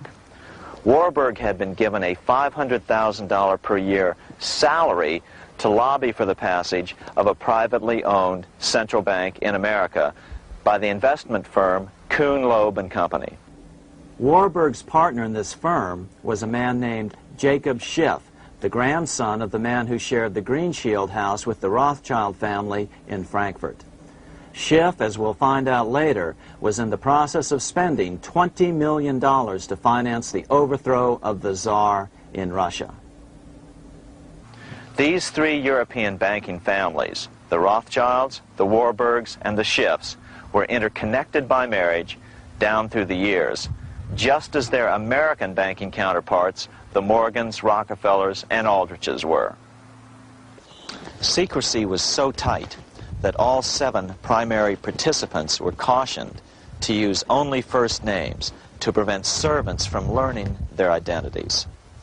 Years later, one participant, Frank Vanderlip, president of National City Bank of New York and a representative of the Rockefeller family, confirmed the Jekyll Island trip in a February 9, 1935 edition of the Saturday Evening Post.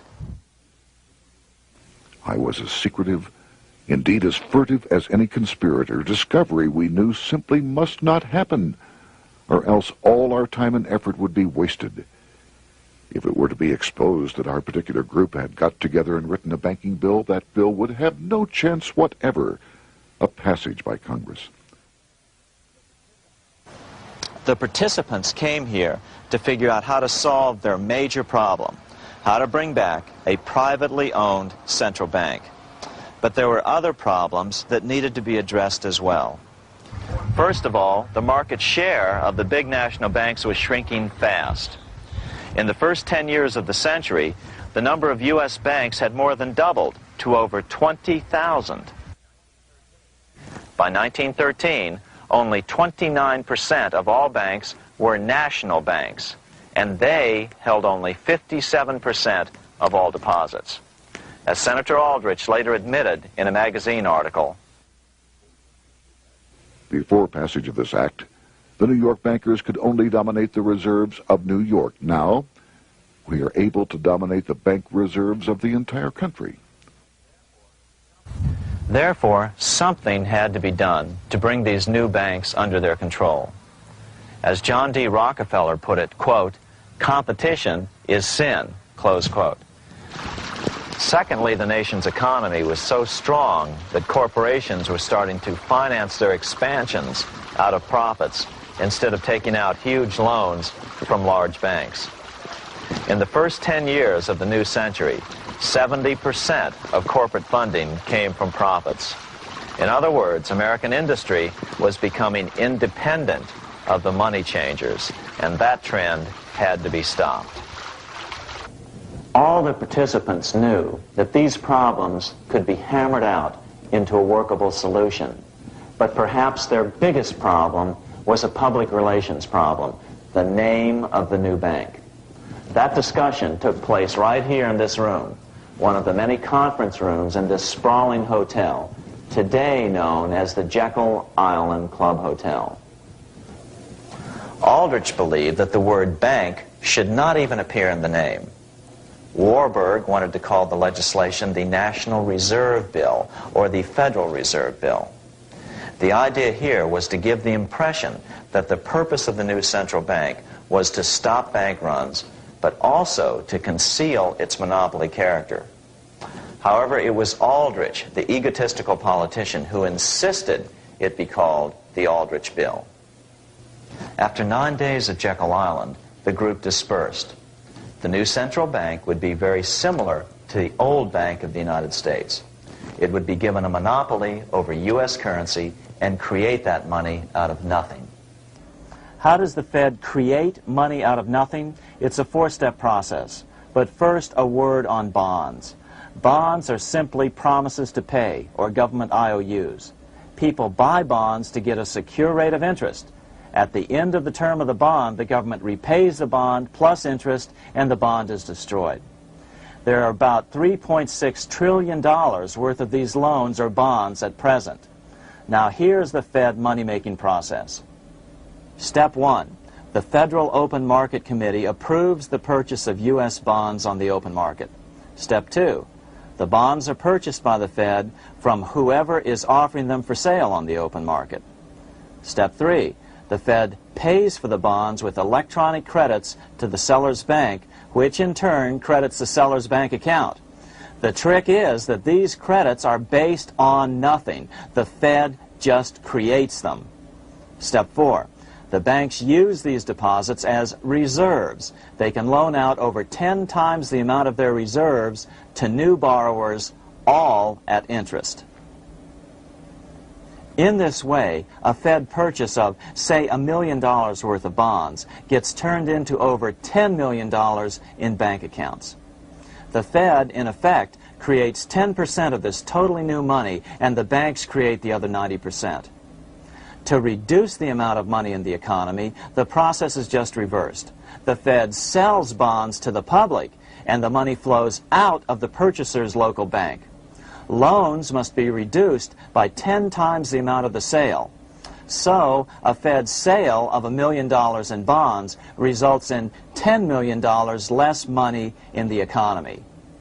So how does this benefit the bankers whose representatives huddled at Jekyll Island?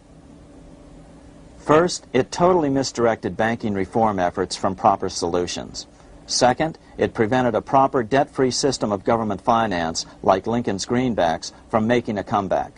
The bond-based system of government finance forced on Lincoln after he created greenbacks was now cast in stone. Third, it delegated to the bankers the right to create 90% of our money supply based on only fractional reserves, which they then loan out at interest. Fourth, it centralized overall control of our nation's money supply in the hands of a few men. Fifth, it established a central bank with a high degree of independence from effective political control. Soon after its creation, the Fed's great contraction in the early 1930s would cause the Great Depression. This independence has been enhanced since then through additional laws. In order to fool the public into thinking the government retained control, the plan called for the Fed to be run by a board of governors appointed by the President and approved by the Senate. But all the bankers had to do was to be sure their men got appointed to the board of governors. That wasn't hard. Bankers have money, and money buys influence over politicians. Once the participants left Jekyll Island, the public relations blitz was on. The big New York banks put together an educational fund of $5 million to finance professors at respected universities to endorse the new bank. Woodrow Wilson at Princeton was one of the first to jump on the bandwagon. But the bankers' subterfuge didn't work. The Aldrich Bill was quickly identified as the bankers' bill, a bill to benefit only what became known as the money trust. As Congressman Lindbergh put it during the congressional debate, the Aldrich Plan is the Wall Street plan. It means another panic, if necessary, to intimidate the people. Aldrich, paid by the government to represent the people, proposes a plan for the trusts instead. seeing they didn't have the votes to win in Congress, the Republican leadership never brought the Aldrich bill to a vote. The bankers quietly decided to move to track 2, the Democratic alternative. They began financing Woodrow Wilson as the Democratic nominee. As respected historian James Perloff put it, Wall Street financier Bernard Baruch was put in charge of Wilson's education. Baruch brought Wilson to the Democratic Party headquarters in New York in 1912, leading him like one would a poodle on a string. Wilson received an indoctrination course from the leaders convened there. So now the stage was set. The money changers were poised to install their privately owned central bank once again. The damage President Andrew Jackson had done 76 years earlier had been only partly repaired with the passage of the National Bank Act during the Civil War. Since then, the battle had raged on across the decades. The Jacksonians became the greenbackers, who became the hardcore supporters of William Jennings Bryan. With Bryan leading the charge, these opponents of the money changers, ignorant of Baruch's tutelage, now threw themselves behind Democrat Woodrow Wilson. They and Bryan would soon be betrayed.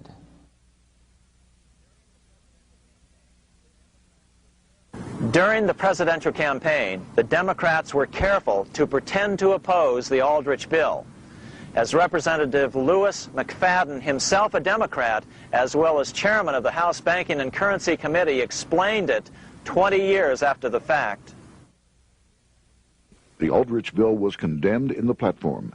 When Woodrow Wilson was nominated, the men who ruled the Democratic Party promised the people that if they were returned to power, there would be no central bank established here while they held the reins of government.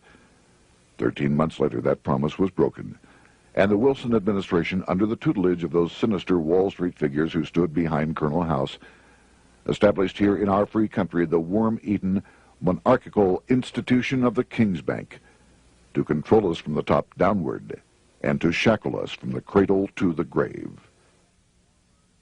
Once Wilson was elected, Morgan, Warburg, Baruch, and company advanced a new plan, which Warburg named the Federal Reserve System. The Democratic leadership hailed the new bill, called the Glass-Owen bill, as something radically different from the Aldrich bill. But in fact, the bill was virtually identical in every important detail. In fact, so vehement were the Democratic denials of similarity that Paul Warburg, the father of both bills, had to step in to reassure his paid friends in Congress that the two bills were virtually identical. Brushing aside the external differences affecting the shells, we find the kernels of the two systems very closely resembling and related to one another. But that admission was for private consumption only. Publicly, the money trust trotted out Senator Aldrich and Frank Vanderlip, the president of Rockefeller's National City Bank of New York and one of the Jekyll Island Seven, to oppose the new Federal Reserve System. Years later, however, Vanderlip admitted in the Saturday Evening Post that the two measures were virtually identical. Although the Aldrich Federal Reserve Plan was defeated when it bore the name Aldrich, nevertheless, its essential points were all contained in the plan that finally was adopted. As Congress neared a vote, they called Ohio attorney Alfred Crozier to testify. Crozier noted the similarities between the Aldrich bill and the Glass-Owen bill. The bill grants just what Wall Street and the big banks for 25 years have been striving for: private instead of public control of currency. It, the Glass-Owen bill, does this as completely as the Aldrich bill. Both measures rob the government and the people of all effective control over the public's money, and vest in the banks exclusively the dangerous power to make money among the people scarce or plenty. During the debate on the measure, senators complained that the big banks were using their financial muscle to influence the outcome. "There are bankers in this country who are enemies of the public welfare," said one senator. What an understatement. Despite the charges of deceit and corruption, the bill was finally snuck through the Senate on December 22, 1913, after most senators had left town for the holidays, after having been assured by the leadership that nothing would be done until long after the Christmas recess. On the day the bill was passed, Congressman Lindbergh prophetically warned his countrymen that this act establishes the most gigantic trust on earth. When the president signs this bill, the invisible government by the monetary power will be legalized. The people may not know it immediately, but the day of reckoning is only a few years removed. The worst legislative crime of the ages is perpetrated by this banking bill. On top of all this, only weeks earlier, Congress had finally passed a bill legalizing income tax. Why was the income tax law important?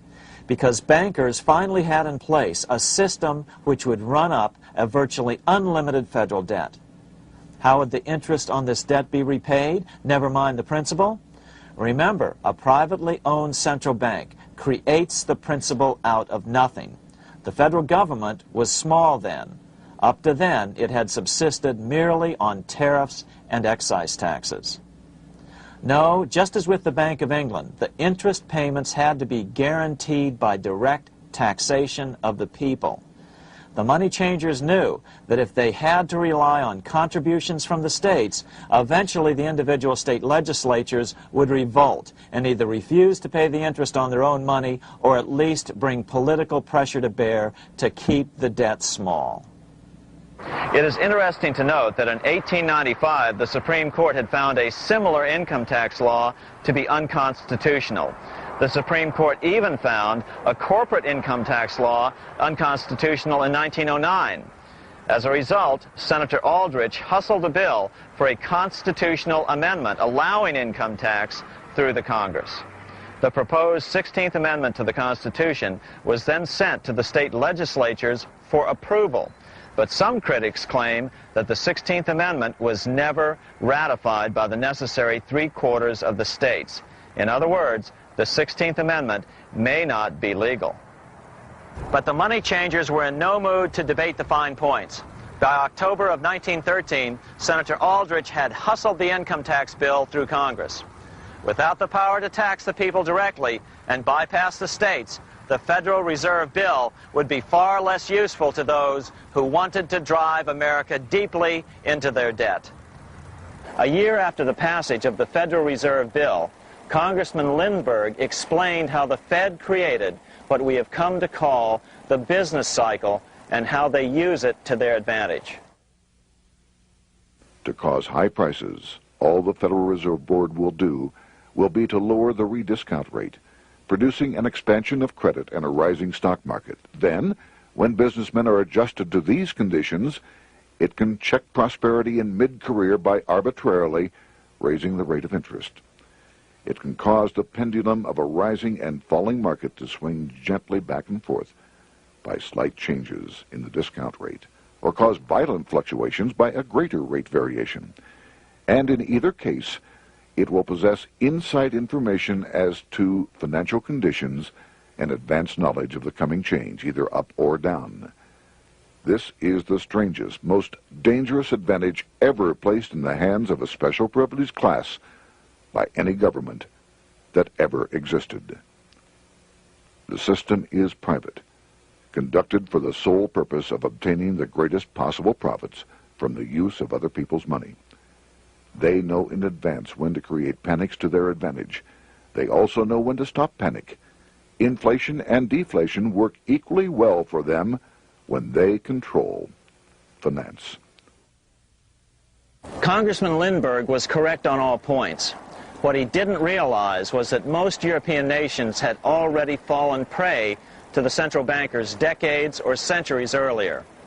But he also mentions the interesting fact that only 1 year later, the Fed had cornered the market in gold. This is how he put it, quote, "Already, the Federal Reserve banks have cornered the gold and gold certificates," close quote.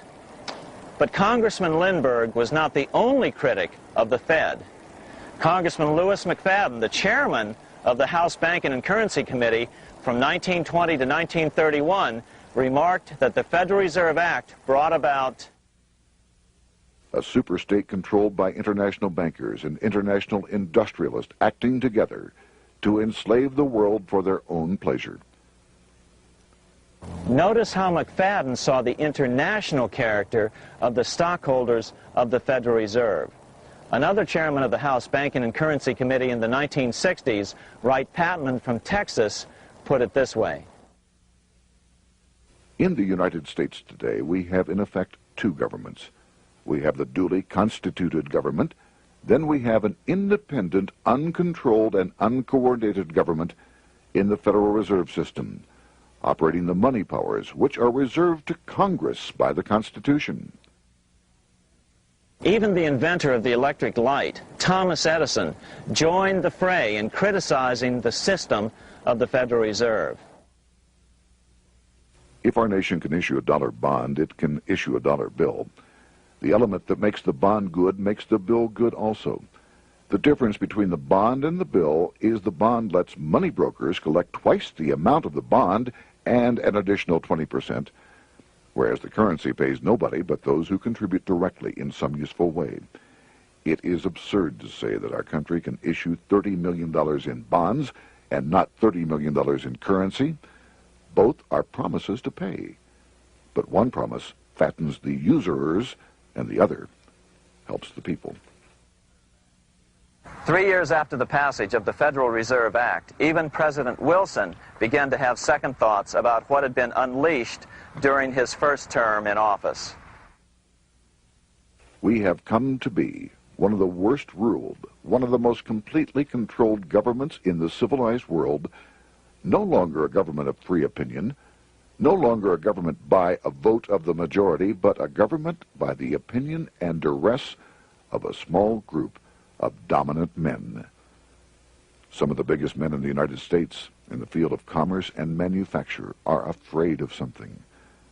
They know that there is a power somewhere so organized, so subtle, so watchful, so interlocked, so complete, so pervasive, that they had better not speak above their breath when they speak in condemnation of it. Before his death in 1924, President Wilson realized the full extent of the damage he had done to America when he confessed, "I have unwittingly ruined my government." So finally, the money changers, those who profit by manipulating the amount of money in circulation, had their privately owned central bank installed again in America. The major newspapers, which they also owned, hailed passage of the Federal Reserve Act of 1913, telling the public that now depressions could be scientifically prevented. The fact of the matter was that now depressions could be scientifically created.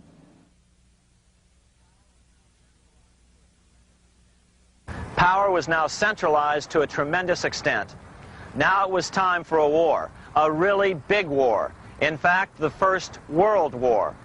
Of course, to the central bankers, the political issues of war don't matter nearly as much as the profit potential, and nothing creates debts like warfare. England was the best example at that time. During the 119-year period between the founding of the Bank of England and Napoleon's defeat at Waterloo, England had been at war for 56 years, and much of the remaining time she'd been preparing for war. In World War I, the German Rothschilds loaned money to the Germans, the British Rothschilds loaned money to the British, and the French Rothschilds loaned money to the French. In America, J.P. Morgan was the sales agent for war materials to both the British and the French. In fact, 6 months into the war, Morgan became the largest consumer on earth, spending $10 million a day. His offices here at 23 Wall Street were mobbed by brokers and salesmen trying to cut a deal. In fact, it got so bad that the bank had to post guards at every door and at the partners' homes as well. Many other New York bankers made out as well from the war. President Wilson appointed Bernard Baruch to head the War Industries Board. According to historian James Perloff, both Baruch and the Rockefellers profited by some $200 million during the war. But profits were not the only motive. There was also revenge. The money changers never forgave the czars for their support of Lincoln during the Civil War. Also, Russia was the last major European nation to refuse to give in to the privately owned central bank scheme.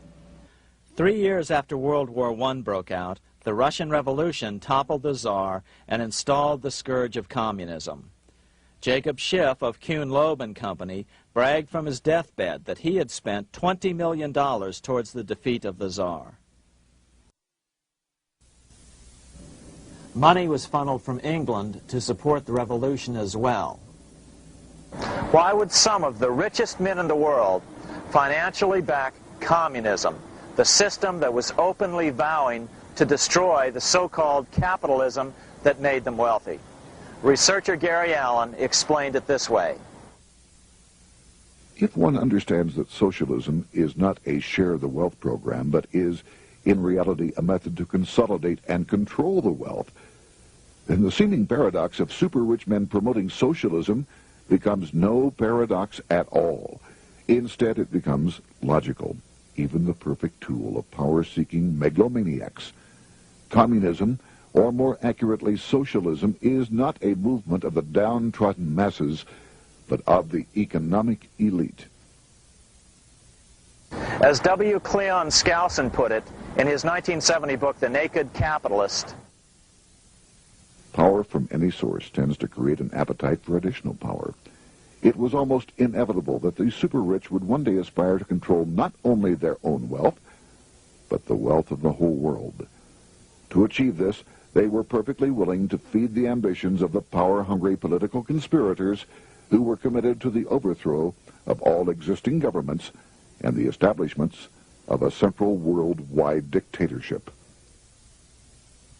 but what if these revolutionaries get out of control and try to seize power from the super-rich? After all, it was Mao Zedong who in 1938 stated his position concerning power. Political power grows out of the barrel of a gun. The Wall Street, London axis elected to take the risk. The master planners attempted to control revolutionary communist groups by feeding them vast quantities of money when they obeyed and contracting their money supply or even financing their opposition if they got out of control. Lenin began to understand that although he was the absolute dictator of the new Soviet Union, he was not pulling the financial strings. Someone else was silently in control. The state does not function as we desired. The car does not obey. A man is at the wheel and seems to lead it, but the car does not drive in the desired direction. It moves as another force wishes.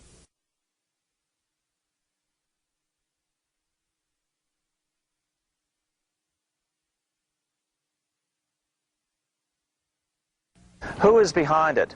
Representative Louis T. McFadden, the chairman of the House Banking and Currency Committee throughout the 1920s and into the Great Depression years of the 1930s, explained it this way. The course of Russian history has indeed been greatly affected by the operations of international bankers. The Soviet government has been given United States Treasury funds by the Federal Reserve Board, acting through the Chase Bank.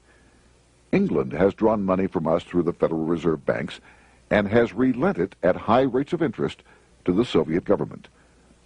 The Dnipro Dam was built with funds unlawfully taken from the United States Treasury by the corrupt and dishonest Federal Reserve Board and the Federal Reserve banks.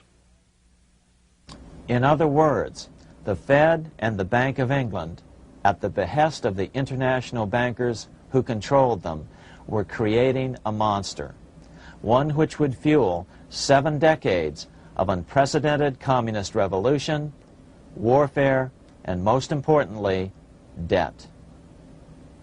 In case you think there's some chance that the money changers got communism going and then lost control, in 1992, the Washington Times reported that Russian President Boris Yeltsin was upset that most of the incoming foreign aid was being siphoned off, quote, straight back into the coffers of Western banks in debt service, close quote. No one in his right mind would claim that a war as large as World War I had a single cause. Wars are complex things with many causative factors. But on the other hand, it would also be equally foolish to ignore as a prime cause of World War I those who would profit the most from the war. The role of the money changers is no wild conspiracy theory. They had a motive, a short-ranged, self-serving motive, as well as a long-range political motive of advancing totalitarian governments, with the money changers maintaining the financial clout to control whatever politician might emerge as the leader. Next, we'll see what the money changers' ultimate political goal is for the world.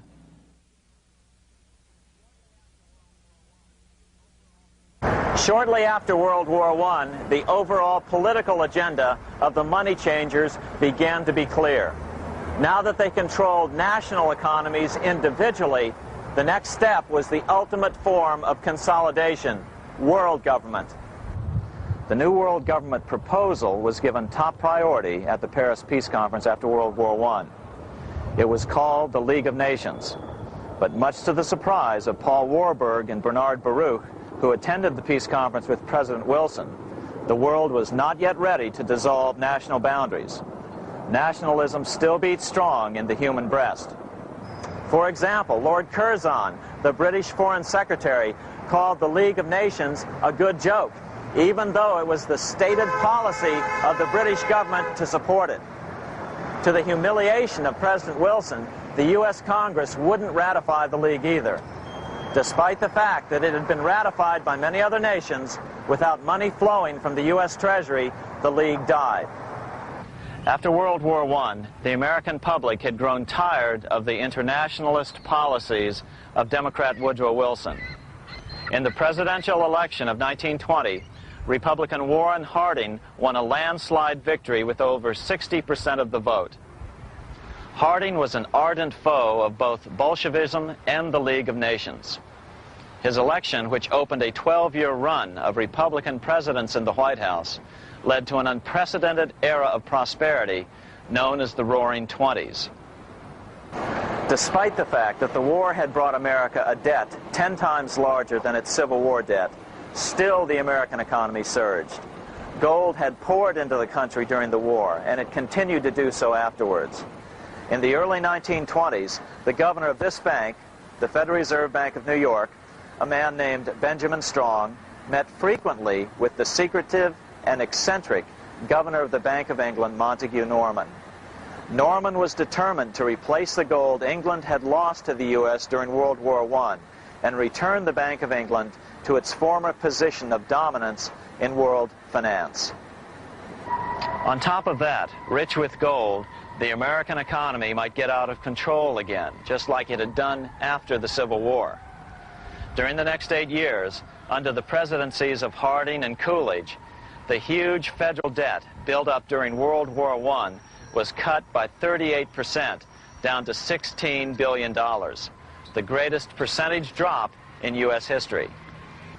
During the election of 1920, Warren Harding and Calvin Coolidge ran against James Cox, the governor of Ohio, and the little-known Franklin D. Roosevelt, who had previously risen to no higher post than President Wilson's Assistant Secretary of the Navy. After his inauguration, Harding moved quickly to formally kill the League of Nations.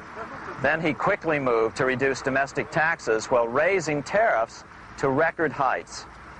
Now, this was a revenue policy of which most of the Founding Fathers would certainly have approved. His second year in office, Harding took ill on a train trip in the West and suddenly died. Although no autopsy was performed, the cause was said to be either pneumonia or food poisoning. When Coolidge took over, he continued Harding's domestic economic policy of high tariffs on imports while cutting income taxes.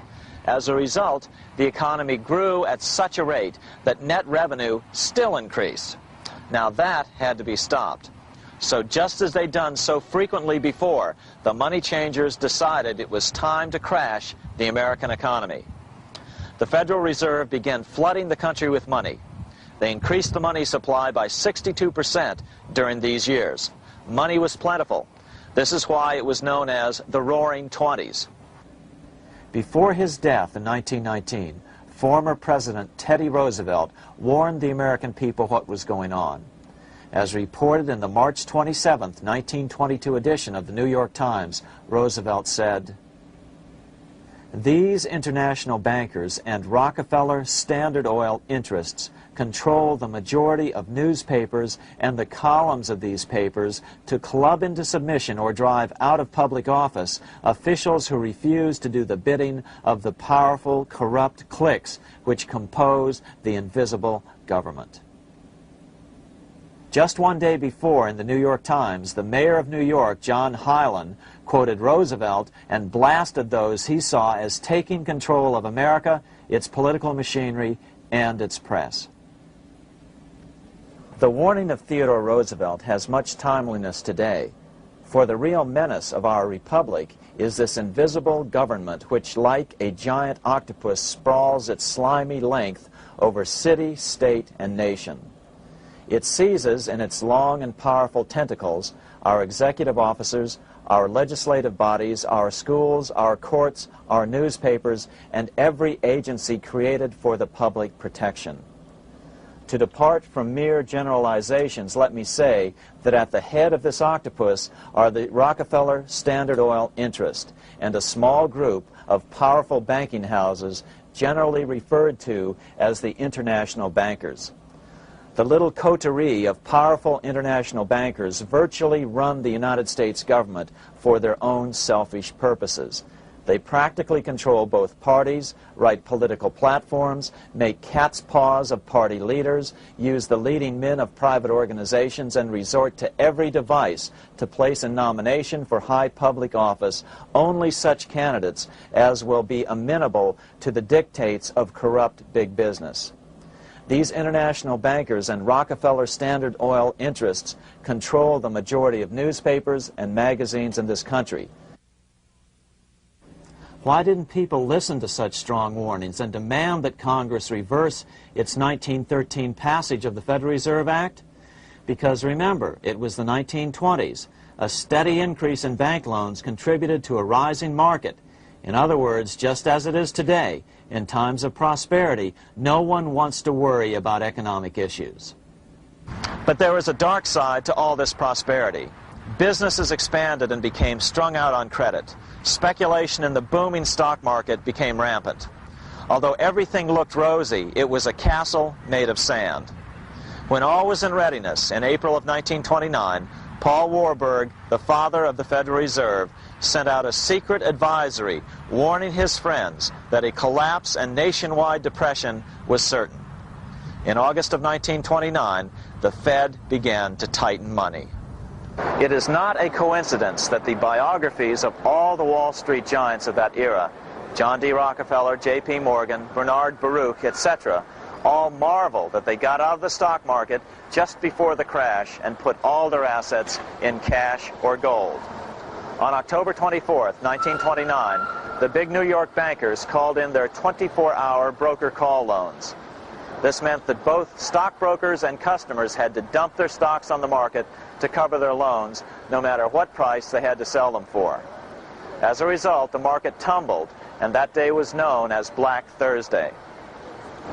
According to John Kenneth Galbraith, writing in The Great Crash, 1929, at the height of the selling frenzy, Bernard Baruch brought Winston Churchill into the visitors' gallery of the New York Stock Exchange here to witness the panic and impress him with his power over the wild events down on the floor. Congressman Louis McFadden, chairman of the House Committee on Banking and Currency from 1920 to 1931, knew who to blame. He accused the Fed and the international bankers of orchestrating the crash. It was not accidental. It was a carefully contrived occurrence. The international bankers sought to bring about a condition of despair here so that they might emerge as rulers of us all. But McFadden went even farther. He openly accused them of causing the crash in order to steal America's gold. In February 1931, in the midst of the Depression, he put it this way. I think it can hardly be disputed that the statesmen and financiers of Europe are ready to take almost any means to reacquire rapidly the gold stock which Europe lost to America as the result of World War I. Curtis Dahl, a broker for Lehman Brothers, was on the floor of the New York Stock Exchange the day of the crash.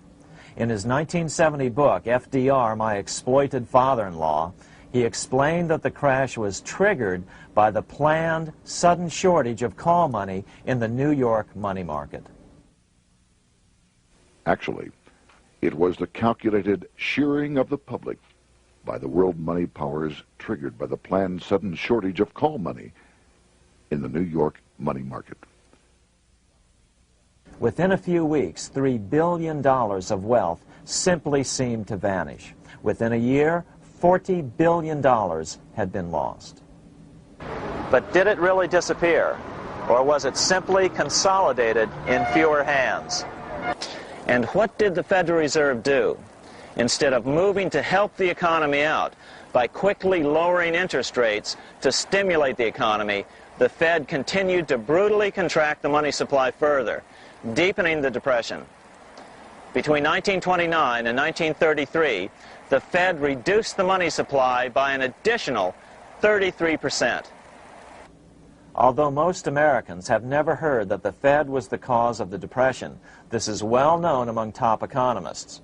Milton Friedman, the Nobel Prize-winning economist now of Stanford University, said the same thing in a National Public Radio interview in January of 1996.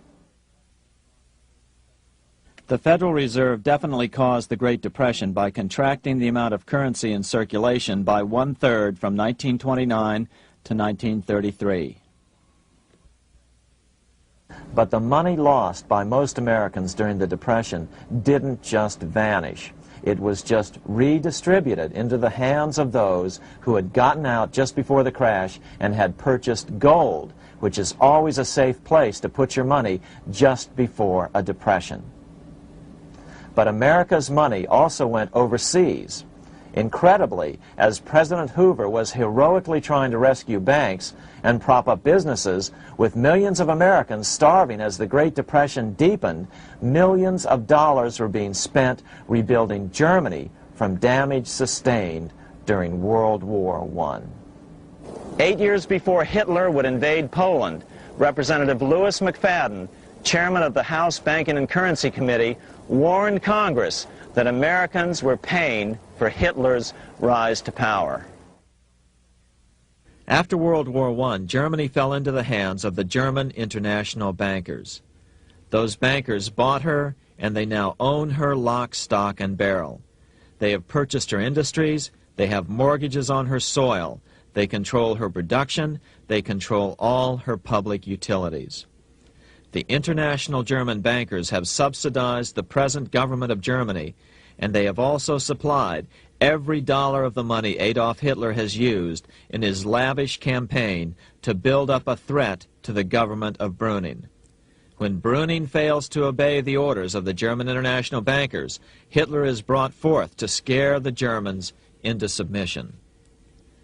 Through the Federal Reserve Board, over $30 billion of American money has been pumped into Germany. You have all heard of the spending that's taken place in Germany. Modernistic dwellings, her great planetariums, her gymnasiums, her swimming pools, her fine public highways, her perfect factories. All this was done on our money. All this was given to Germany through the Federal Reserve Board. The Federal Reserve Board has pumped so many billions of dollars into Germany that they dare not name the total. Franklin D. Roosevelt was swept into office during the 1932 presidential election. Once Roosevelt was in office, however, sweeping emergency banking measures were immediately announced, which did nothing but increase the Fed's power over the money supply. Then, and only then, did the Fed finally begin to loosen the purse strings and feed new money out to the starving American people. At first, Roosevelt railed against the money changers as being the cause of the Depression. Believe it or not, this is what he said on March 4th, 1933, in his inaugural address. Practices of the unscrupulous money changers stand indicted in the court of public opinion, rejected by the hearts and minds of men. The money changers have fled from their high seats in the temple of our civilization. But 2 days later, Roosevelt declared a bank holiday and closed all banks. Later that year, Roosevelt outlawed private ownership of all gold bullion and all gold coins with the exception of rare coins. Most of the gold in the hands of the average American was in the form of gold coins. The new decree was, in effect, a confiscation. Those who didn't comply risk as much as 10 years in prison and a $10,000 fine, the equivalent of $100,000 today. Out in small-town America, some people didn't trust Roosevelt's order. Many were torn between keeping their hard-earned wealth or obeying the government. Those who did turn in their gold were paid the official price for it, $20.66 per ounce.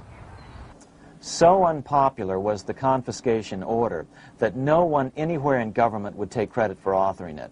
No congressman claimed it. At the signing ceremony, President Roosevelt made it clear to all present that he was not the author of it and publicly stated that he had not ever read it. Even as Secretary of the Treasury said he'd never read it either, saying it was, quote, what the experts wanted. Roosevelt convinced the public to give up their gold by saying that pooling the nation's resources was necessary to get America out of the Depression. With great fanfare, he ordered a new bullion depository built to hold the mountain of gold the U.S. government was illegally confiscating. By 1936, the U.S. bullion depository at Fort Knox was completed, and in January 1937, the gold began to flow into it. The rip-off of the ages was about to proceed. In 1935, once the gold had all been turned in, the official price of gold was suddenly raised to $35 per ounce. But the catch was, only foreigners could sell their gold at the new higher price. The money changers who had heeded Warburg's note and gotten out of the stock market just before the crash and bought gold at $20.66 per ounce, then shipped it to London, could now bring it back and sell it back to the government, nearly doubling their money while the average American starved. The Fort Knox Bullion Depository sits here in the middle of the Fort Knox Military Reservation, 30 miles southwest of Louisville, Kentucky. This was as close as we were permitted to get to the depository despite years of letters from members of Congress to allow our film crew inside. The 4-acre grounds immediately surrounding the building are guarded by an electrified steel fence, an open moat, and 4 machine-gun-armed guard pillboxes at the structure's corners. When the gold began arriving on January 13, 1937, there was unprecedented security. Thousands of official guests watched the arrival of a 9-car train from Philadelphia, guarded by armed soldiers, postal inspectors, Secret Servicemen, and guards from the U.S. Mint. It was all great theater.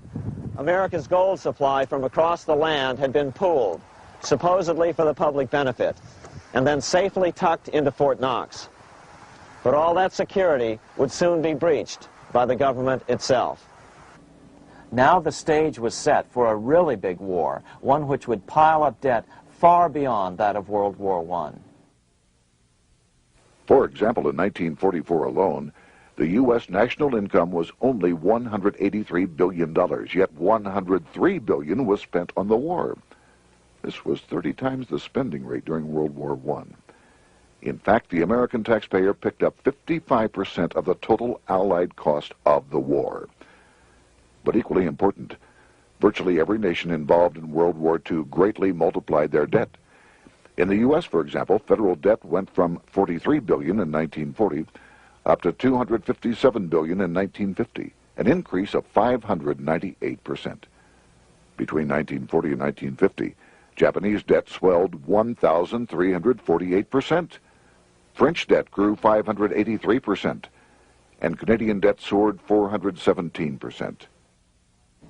After the war, the world was now divided into 2 economic camps: communist command economies on the one hand versus monopoly capitalists on the other, set to fight it out in one perpetual and highly profitable arms race. It was finally time for the central bankers to embark in earnest on their 3-step plan to centralize the economic systems of the entire world and finally bring about their global government or New World Order. The phases of this plan were: Step 1, central bank domination of national economies worldwide.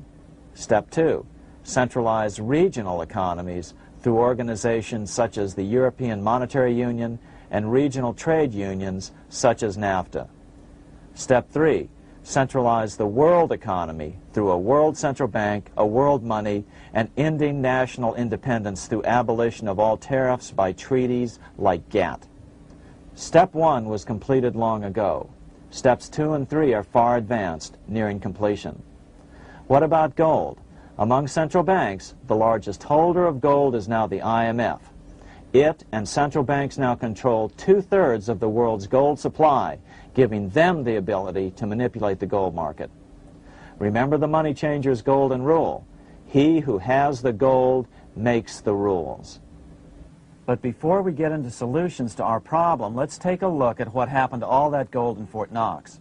Because if we don't understand that the gold has been stolen, we'll allow ourselves to be stampeded into the wrong solution, a gold-backed currency. Most Americans still believe that the gold is still here at Fort Knox. At the end of World War II, Fort Knox contained over 700 million ounces of gold, an incredible 70% of all the gold in the world. How much remains? No one knows. Despite the fact that federal law requires an annual physical audit of Fort Knox gold, the Treasury has consistently refused to conduct one. The truth is that a reliable audit of whatever remains here has not been conducted since President Eisenhower ordered one in 1953. Where did America's gold in Fort Knox go? Over the years, it was sold off to European money changers at the $35 per ounce price. Remember, this was during a time when it was illegal for Americans to buy any of their own gold from Fort Knox. In fact, there was a very infamous case where the Firestone family set up a string of dummy corporations to purchase Fort Knox gold and keep it in Switzerland, never hitting U.S. shores. They were eventually caught, however, and successfully prosecuted. Finally, by 1971, all the pure gold had been secretly removed from Fort Knox, drained back to London. Once the gold was gone from Fort Knox, President Nixon closed the gold window by repealing Roosevelt's Gold Reserve Act of 1934, finally making it legal once again for Americans to buy gold. Naturally, gold prices immediately began to soar. 9 years later, gold sold for $880 per ounce, 25 times what the gold in Fort Knox was sold for. One would think that eventually someone in the government would get wind of what was happening and blow the whistle. The largest fortune in the history of the world stolen. Shades of the old James Bond film, Goldfinger. Well, as a matter of fact, Ian Fleming, the author of the James Bond series, was head of the British counterintelligence service, MI5.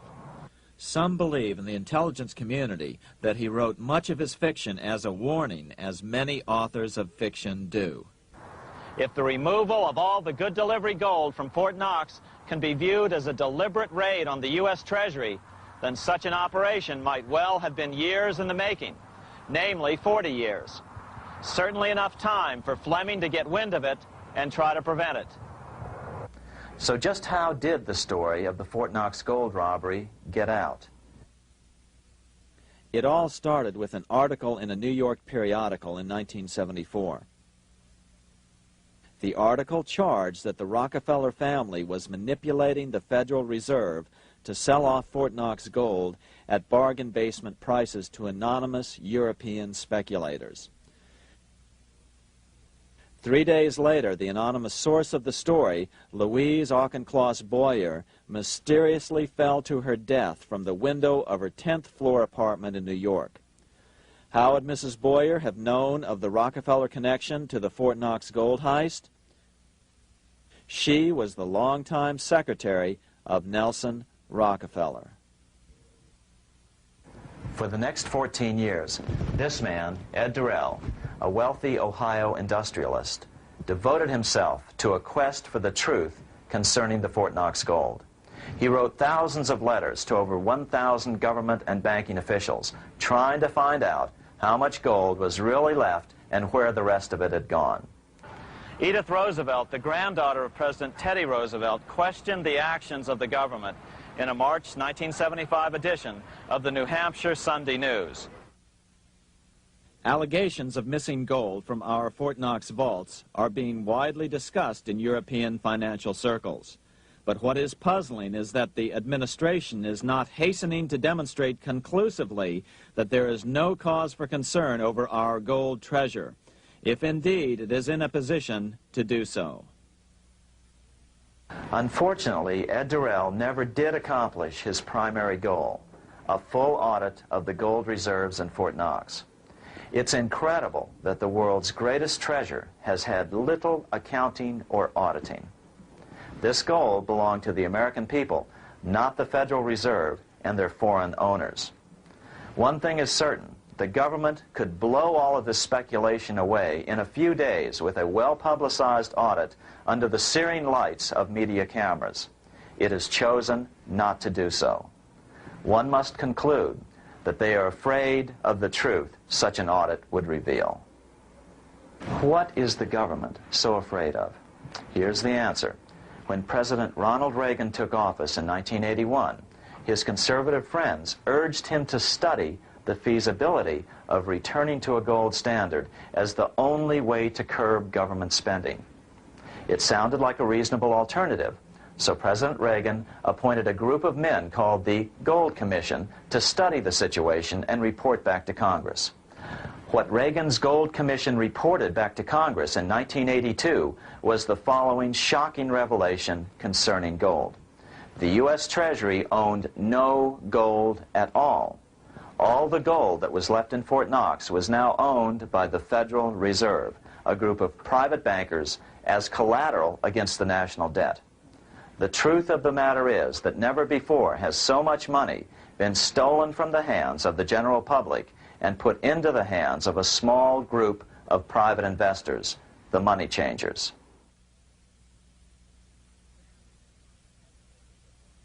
I'm standing in front of the headquarters of the International Monetary Fund located in Washington, D.C. Across the street, right over there, is the headquarters of the World Bank. What are these organizations and who controls them? And most importantly, are they about to create a huge worldwide depression? Let us step back in time for a moment to the aftermath of World War I. People were tired of war, so under the guise of peacemaking, the international bankers devised a plan to consolidate power even further. Claiming only an international government would stem the tide of world wars, the money changers pushed forward a proposal for world government which stood on three legs. A world central bank to be called the Bank of International Settlements, a world judiciary to be called the World Court located in The Hague, the Netherlands, and a world executive and legislature to be called the League of Nations. As President Clinton's mentor, Georgetown historian Carroll Quigley wrote in his 1966 book, Tragedy and Hope, the powers of financial capitalism had a far-reaching plan, nothing less than to create a world system of financial control in private hands, able to dominate the political system of each country and the economy of the world as a whole. This system was to be controlled in a feudalistic fashion by the central banks of the world, acting in concert by secret agreements arrived at in frequent meetings and conferences. The apex of the system was to be the Bank for International Settlements in Bâle, Switzerland, a private bank owned and controlled by the world central banks, which were themselves private corporations. Each central bank sought to dominate its government by its ability to control treasury loans, to manipulate foreign exchanges, to influence the level of economic activity in the country, and to influence cooperative politicians by subsequent economic rewards in the business world. Despite intense pressure from the international bankers and the press, a handful of U.S. senators, led by Senator Henry Cabot Lodge, kept the U.S. out of these schemes. Without U.S. participation, the League was doomed. Incredibly, even though the U.S. rejected the World Central Bank, the BIS, the New York Federal Reserve ignored its government and arrogantly sent representatives to Switzerland to participate in the central bankers' meeting right up until 1994, when the U.S. was finally officially dragged into it. Their world government schemes thwarted, the bankers resorted to the old formula: another war to wear down the resistance to world government while reaping handsome profits. To this end, Wall Street helped resurrect Germany through the Thyssen banks, which were affiliated with the Harriman interest in New York, just as the Chase Bank had assisted in the financing of the Bolshevik Revolution in Russia during World War I. Chase Bank was controlled by the Rockefeller family. Subsequently, it was merged with Warburg's Manhattan Bank to form the Chase Manhattan Bank. Now this has merged with Chemical Bank of New York, making it the largest Wall Street bank. Their strategy worked. Even before World War II was over, world government was back on track. In 1944, at Bretton Woods, New Hampshire, the International Monetary Fund and the World Bank were approved with full U.S. participation. The Second League of Nations, renamed the United Nations, was approved in 1945. Soon, a new international court system was functioning as well. All effective opposition to these international bodies before the war had evaporated in the heat of war, just as planned.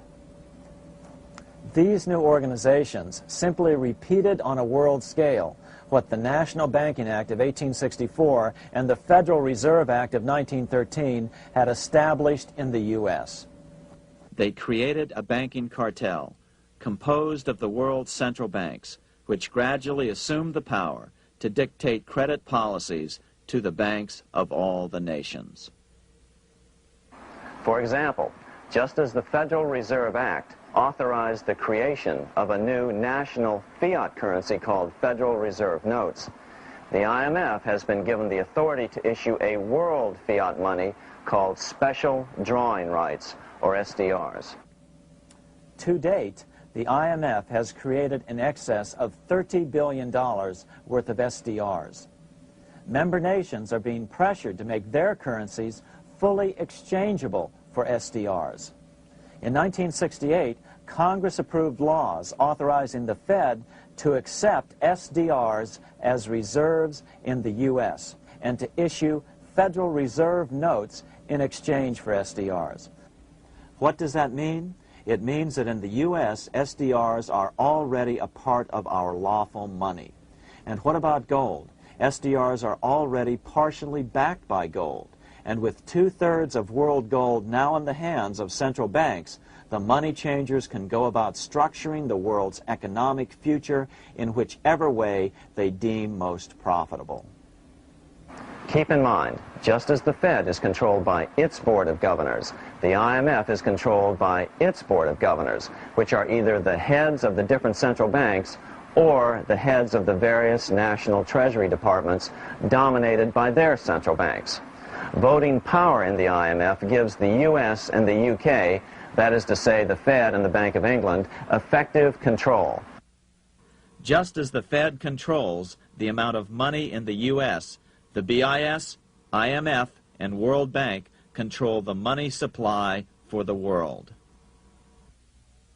So we see the repetition of the old Goldsmiths fraud replicated on the national scale with central banks like the Fed and on the international scale by the three arms of the world central bank. Is this organization of the BIS, the IMF, and the World Bank, which we refer to collectively as the World Central Bank, presently expanding and contracting world credit? Yes. Regulations put into effect in 1988 by the BIS required the world's bankers to raise their capital and reserves to 8% of liabilities by 1992. Increased capital requirements put an upper limit to the fractional reserve lending, similar to the way cash reserve requirements do. What has this seemingly insignificant regulation made in a Swiss city 8 years ago meant to the world? It means our banks cannot loan more and more money to buy more and more time before the next depression, as a maximum loan ratio is now set. It means those nations with the lowest bank reserves in their systems have already felt the terrible effects of this credit contraction as their banks scrambled to raise money to increase their reserves to 8%. To raise the money, they had to sell stocks, which depressed their stock markets and began the depression first in their countries. Japan, which in 1988 had among the lowest capital and reserve requirements and thus was the most affected by the regulation, has experienced a financial crash which began almost immediately in 1989, which has wiped out a staggering 50% of the value of its stock market since 1990 and 60% of the value of its commercial real estate. The Bank of Japan has lowered its interest rates to 0.5%, practically giving away money to resurrect the economy, but still the depression worsens. Due to the $20 billion U.S. bailout of Mexico, the financial collapse in that nation is already known here.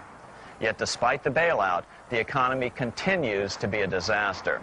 One huge debt after another is rolled over as new loans are being made simply to enable Mexico to pay the interest on the old loans. In the south of Mexico, the poor have been in open revolt as every spare peso is being siphoned out of the country to make interest payments. It is important to note that a radical transfer of power is taking place as nations become subservient to a supranational world central bank controlled by a handful of the world's richest bankers. As the IMF creates more and more SDRs by the stroke of a pen on IMF ledgers, more and more nations borrow them to pay interest on their mounting debts and gradually fall under the control of the faceless bureaucrats of the World Central Bank. As the worldwide depression worsens and spreads, this will give the World Central Bank the power of economic life and death over these nations. It will decide which nations will be permitted to receive further loans and which nations will starve. Despite all the rhetoric about development and the alleviation of poverty, the result is a steady transfer of wealth from the debtor nations to the money changers' central banks which control the IMF and the World Bank. For example, in 1992, the Third World debtor nations, which borrowed from the World Bank, paid $198 million more to the central banks of the developed nations for World Bank-funded purposes than they received from the World Bank. All this increases their permanent debt in exchange for temporary relief of poverty caused by prior borrowings. Already, these repayments exceed the amount of the new loans. By 1992, Africa's external debt had reached $290 billion, 2.5 times greater than in 1980, resulting in skyrocketing infant mortality rates and unemployment, deterioration of schools, housing, and the general health of the people.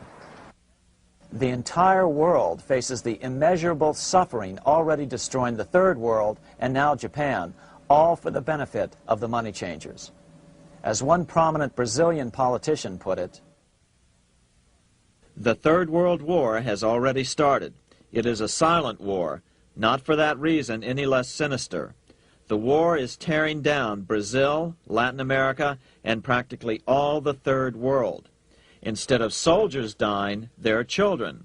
It is a war over the Third World debt, one which has as its main weapon interest, a weapon more deadly than the atom bomb, more shattering than a laser beam."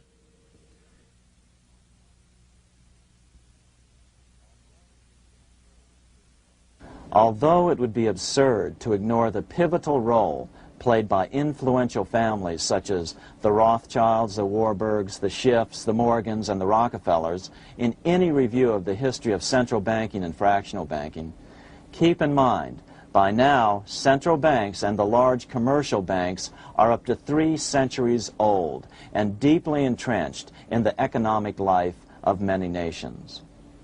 These banks are no longer dependent on clever individuals such as a Nathan Rothschild. Years ago, the question of ownership was important, but no longer.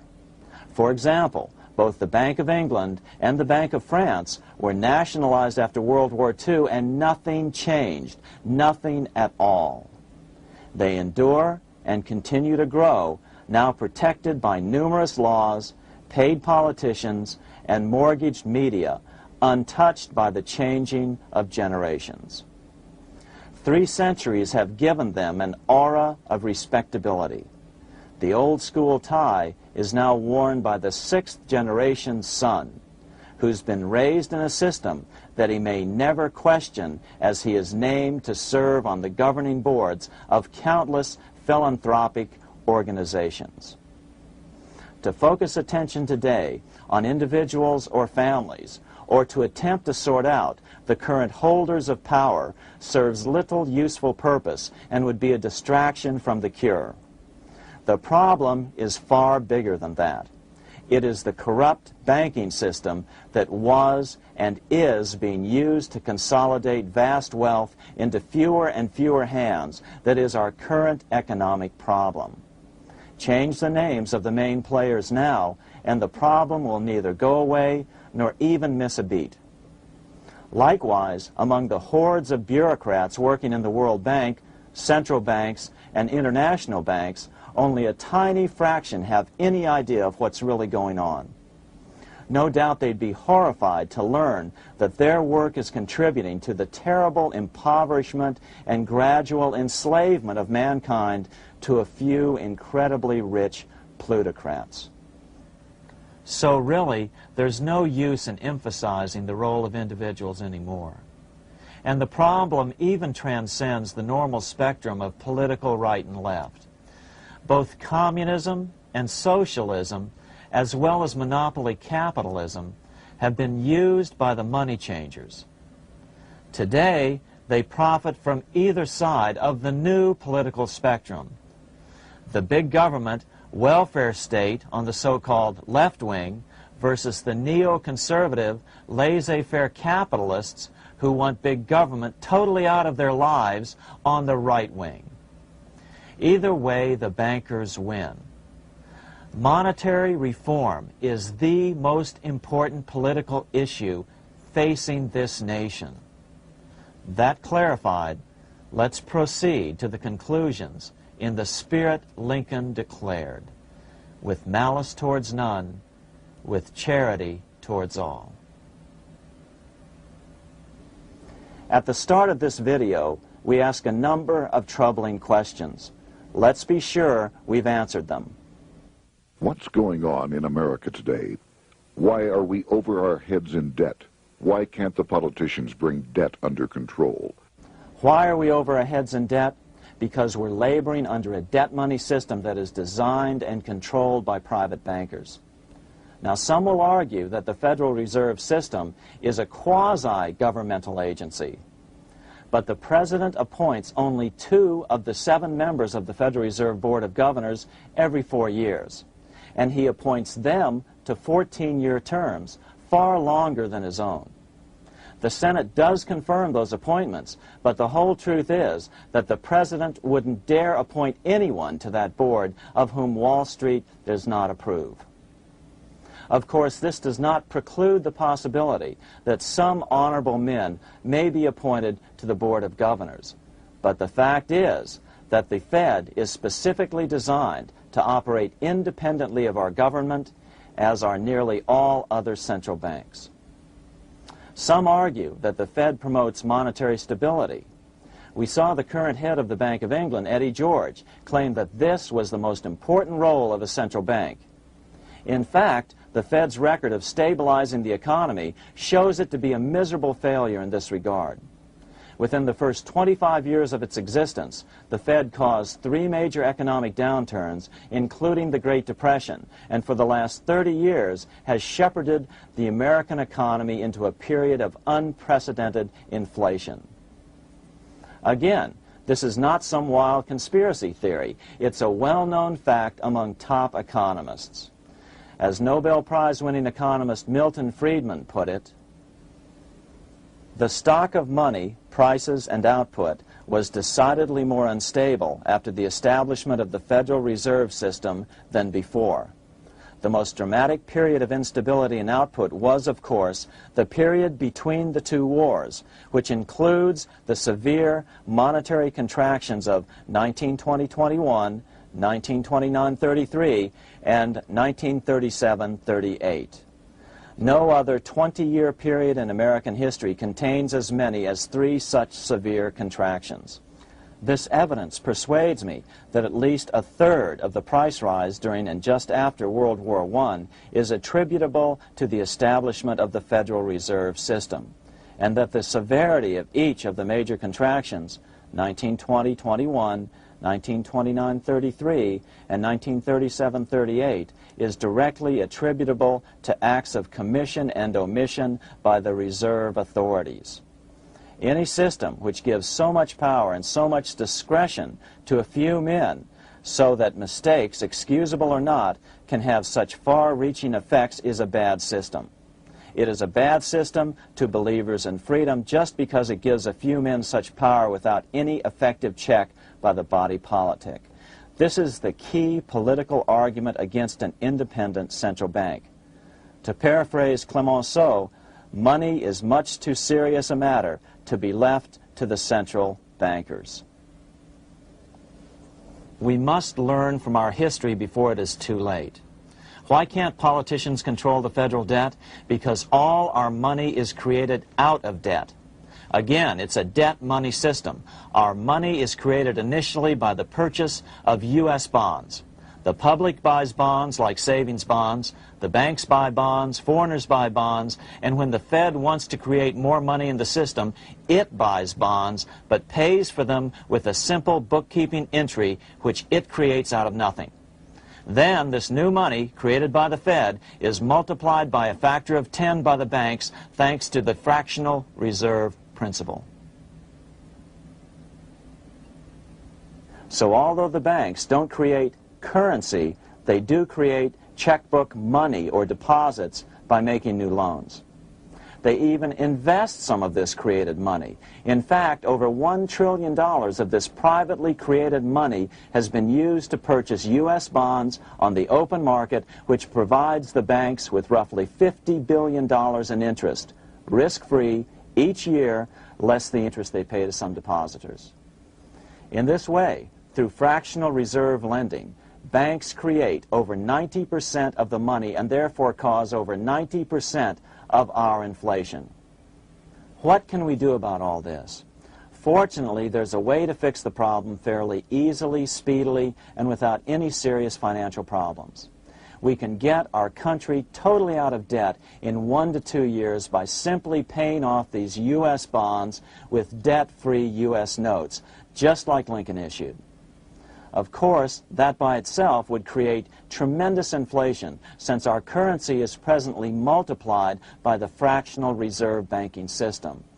But here's the ingenious solution, advanced in part by Milton Friedman, to keep the money supply stable and avoid inflation and deflation while the debt is retired. As the Treasury buys up its bonds on the open market with U.S. notes, the reserve requirements of your hometown local bank will be proportionally raised, so the amount of money in circulation remains constant.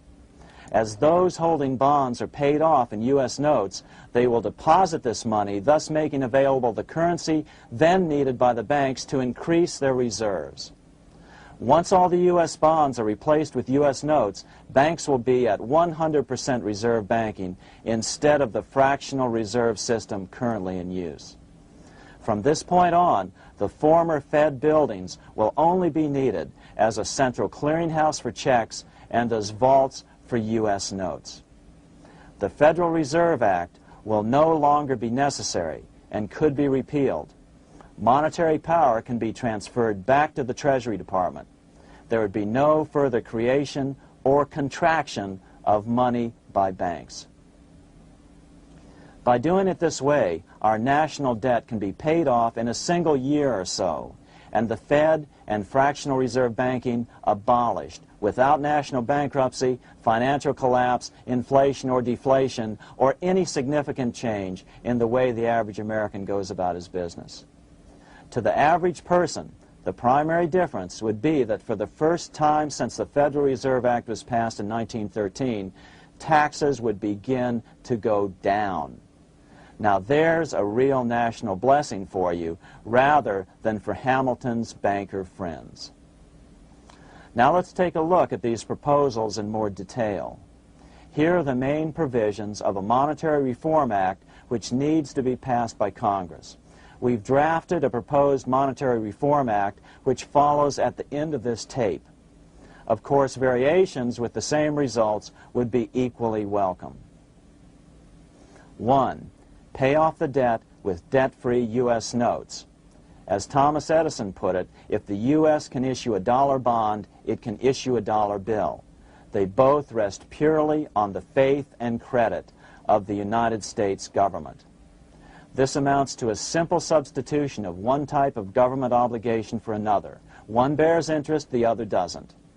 Federal Reserve notes could be used for this as well, but could not be printed after the Fed's abolished as we propose, so we suggest using U.S. notes instead. 2. Abolish fractional reserve banking. As the debt is paid off, the reserve requirements of all banks and financial institutions would be raised proportionally at the same time to absorb the new U.S. notes, which would be deposited and become the bank's increased reserves. Towards the end of the first year of the transition period, the remaining liabilities of financial institutions would be assumed or acquired by the U.S. government in a one-time operation. In other words, they too would eventually be paid off with debt-free U.S. notes in order to keep the total money supply stable. At the end of the first year or so, all of the national debt would be paid, and we could start enjoying the benefits of full reserve banking. The Fed would be obsolete, an anachronism. 3. Repeal the Federal Reserve Act of 1913 and the National Banking Act of 1864. These acts delegate the money power to a private banking monopoly.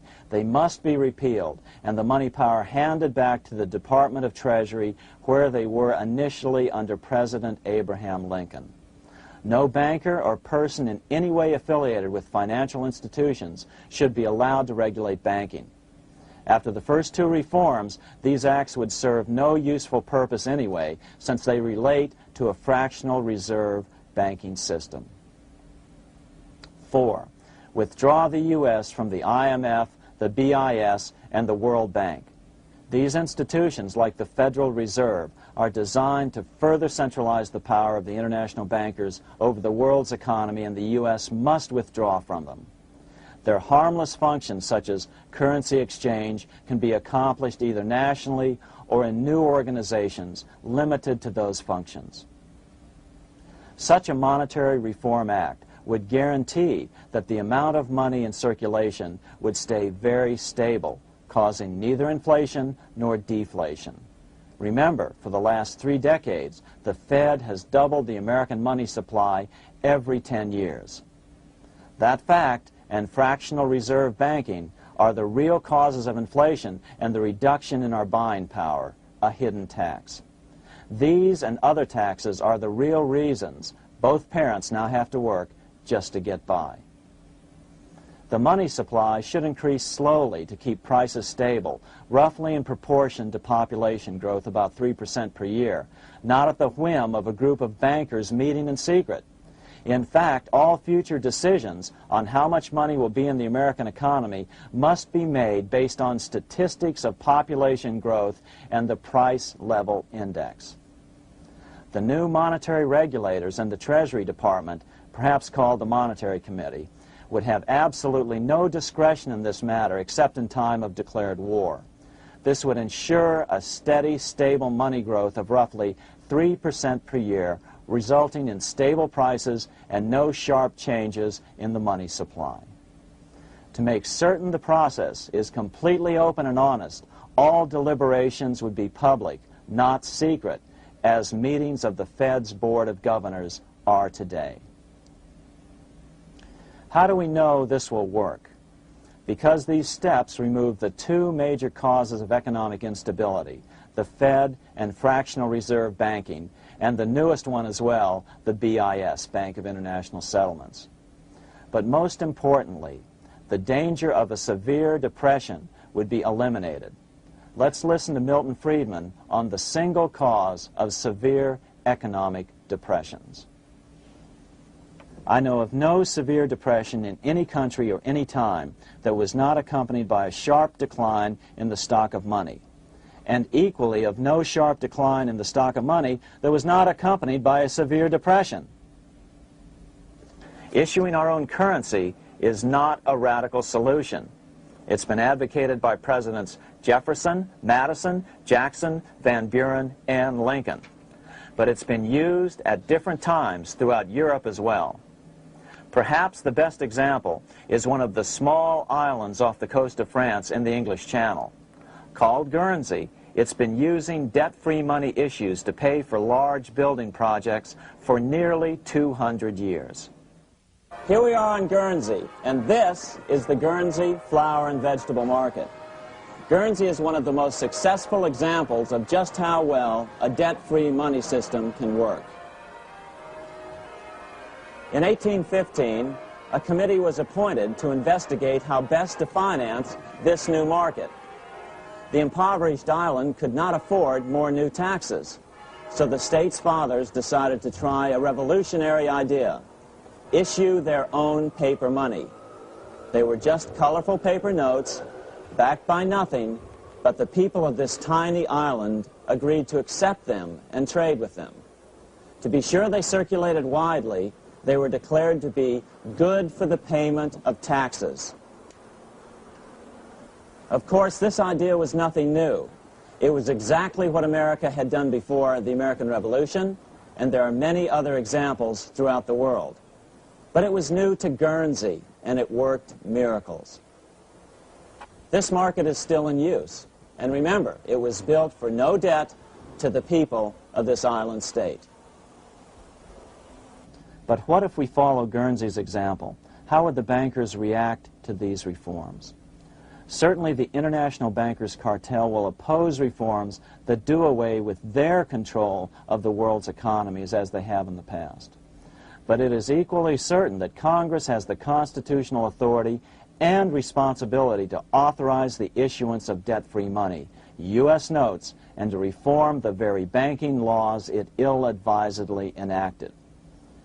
Undoubtedly, the bankers will claim that issuing debt-free money will cause severe inflation or make other dire predictions. But remember, it is fractional reserve banking which is the real cause of over 90% of all inflation, not whether debt-free U.S. notes are used to pay for government deficits.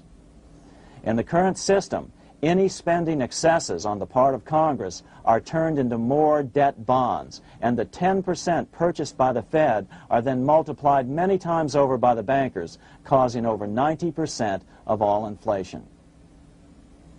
Our fractional reserve and debt-based banking system is the problem. We must ignore its inevitable resistance to reform and remain firm until the cure is complete.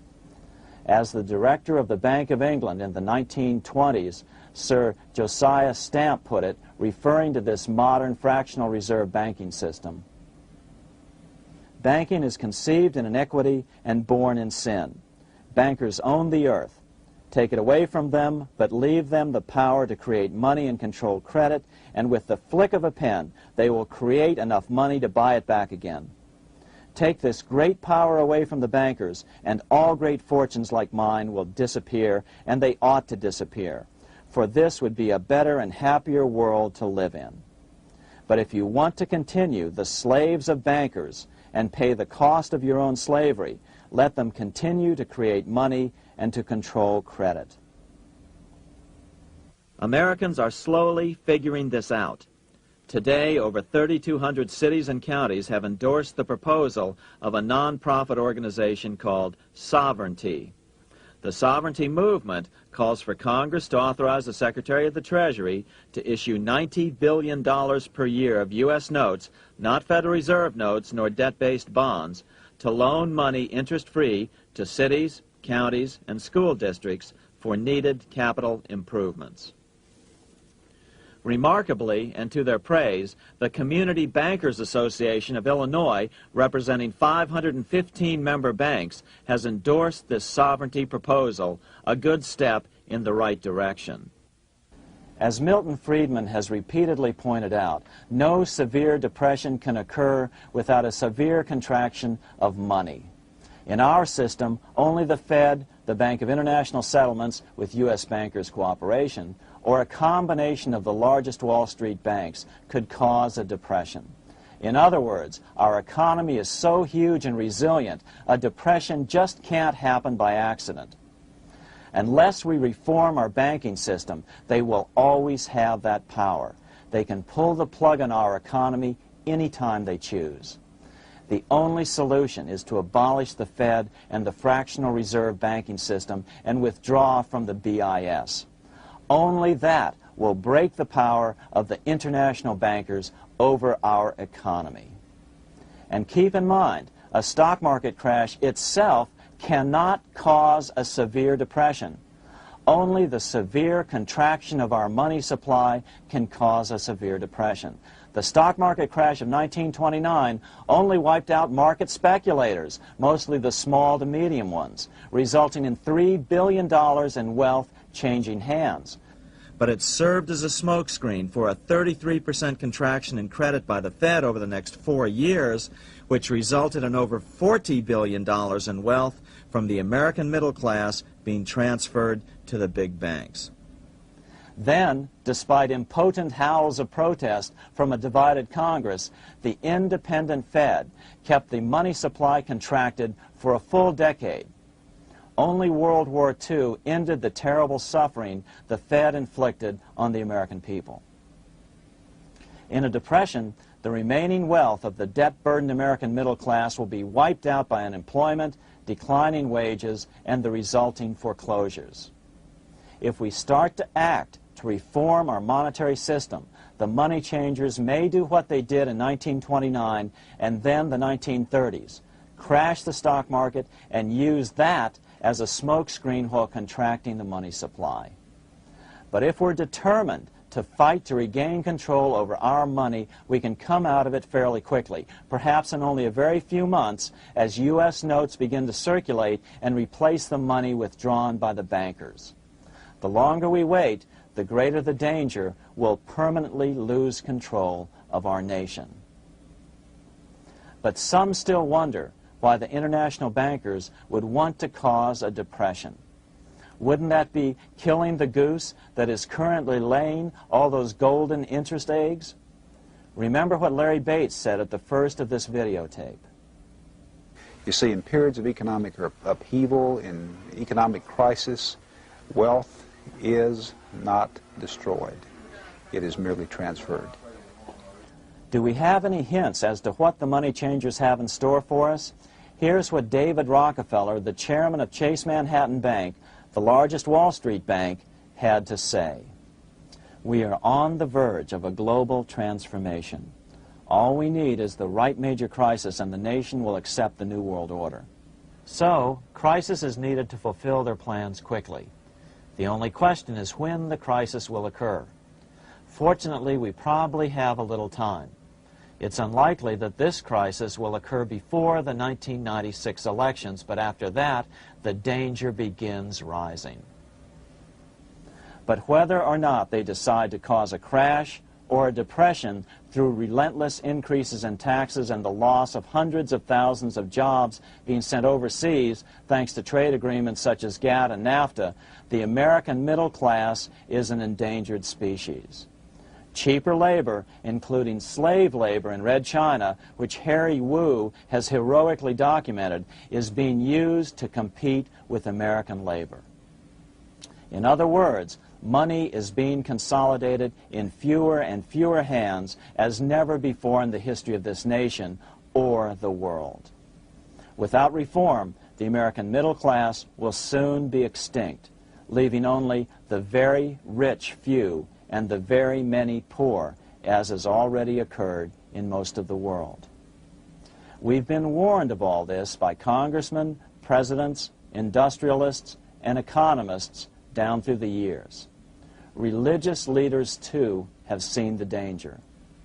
About 1898, during the time of William Jennings Bryan, Pope Leo XIII put it this way. On the one side, there is the party which holds the power because it holds the wealth, which has in its grasp all labor and all trade, which manipulates for its own benefit and its own purposes all the sources of supply, and which is powerfully represented in the councils of state itself. On the other side, there is the needy and powerless multitude, sore and suffering. Rapacious usury, which, although more than once condemned by the Church, is nevertheless under a different form, but with the same guilt, still practiced by avaricious and grasping men, so that a small number of very rich men have been able to lay upon the masses of the poor a yoke little better than slavery itself. More recently, during America's Great Depression, Pope Pius XI spoke of the same problem. In our days, not alone is wealth accumulated, but immense power and despotic economic domination is concentrated in the hands of a few. This power becomes particularly irresistible when exercised by those who, because they hold and control money, are able also to govern credit and determine its allotment. For this reason, supplying, so to speak, the lifeblood to the entire economic body and grasping, as it were, in their hands the very soul of the economy, so that no one dare breathe against their will. Educate your friends. Our country needs a solid group who really understand how our money is manipulated and what the solutions really are. Because if a depression comes, there will be those who call themselves conservatives who will come forward advancing solutions framed by the international bankers. Beware of calls to return to a gold standard. Why? Simple, because never before has so much gold been so concentrated outside of American hands. And never before has so much gold been in the hands of international governmental bodies such as the World Bank and International Monetary Fund. A gold-backed currency usually brings despair to a nation, and to return to it would certainly be a false solution in our case. Remember, we had a gold-backed currency in 1929 and during the first 4 years of the Great Depression. Likewise, beware of any plans advanced for a regional or world currency. This is the international bankers' Trojan horse.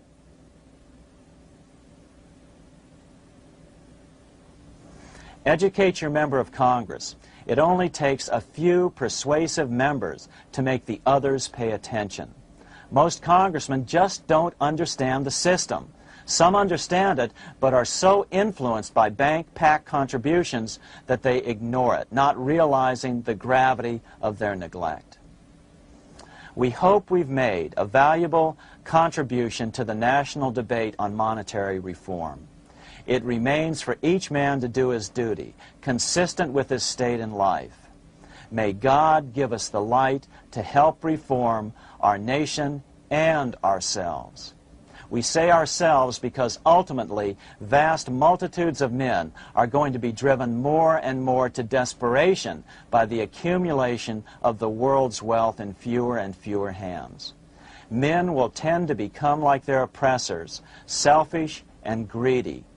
Rather, let's keep in mind during this period of reform a warning not to lose sight of greater things, as Pope Pius XI put it. For what will it profit men that a more prudent distribution and use of riches make it possible for them to gain even the whole world, if thereby they suffer the loss of their own souls? What will it profit to teach them sound principles in economics, if they permit themselves to be so swept away by selfishness, by unbridled and sordid greed, that hearing the commandments of the Lord, they do all things contrary?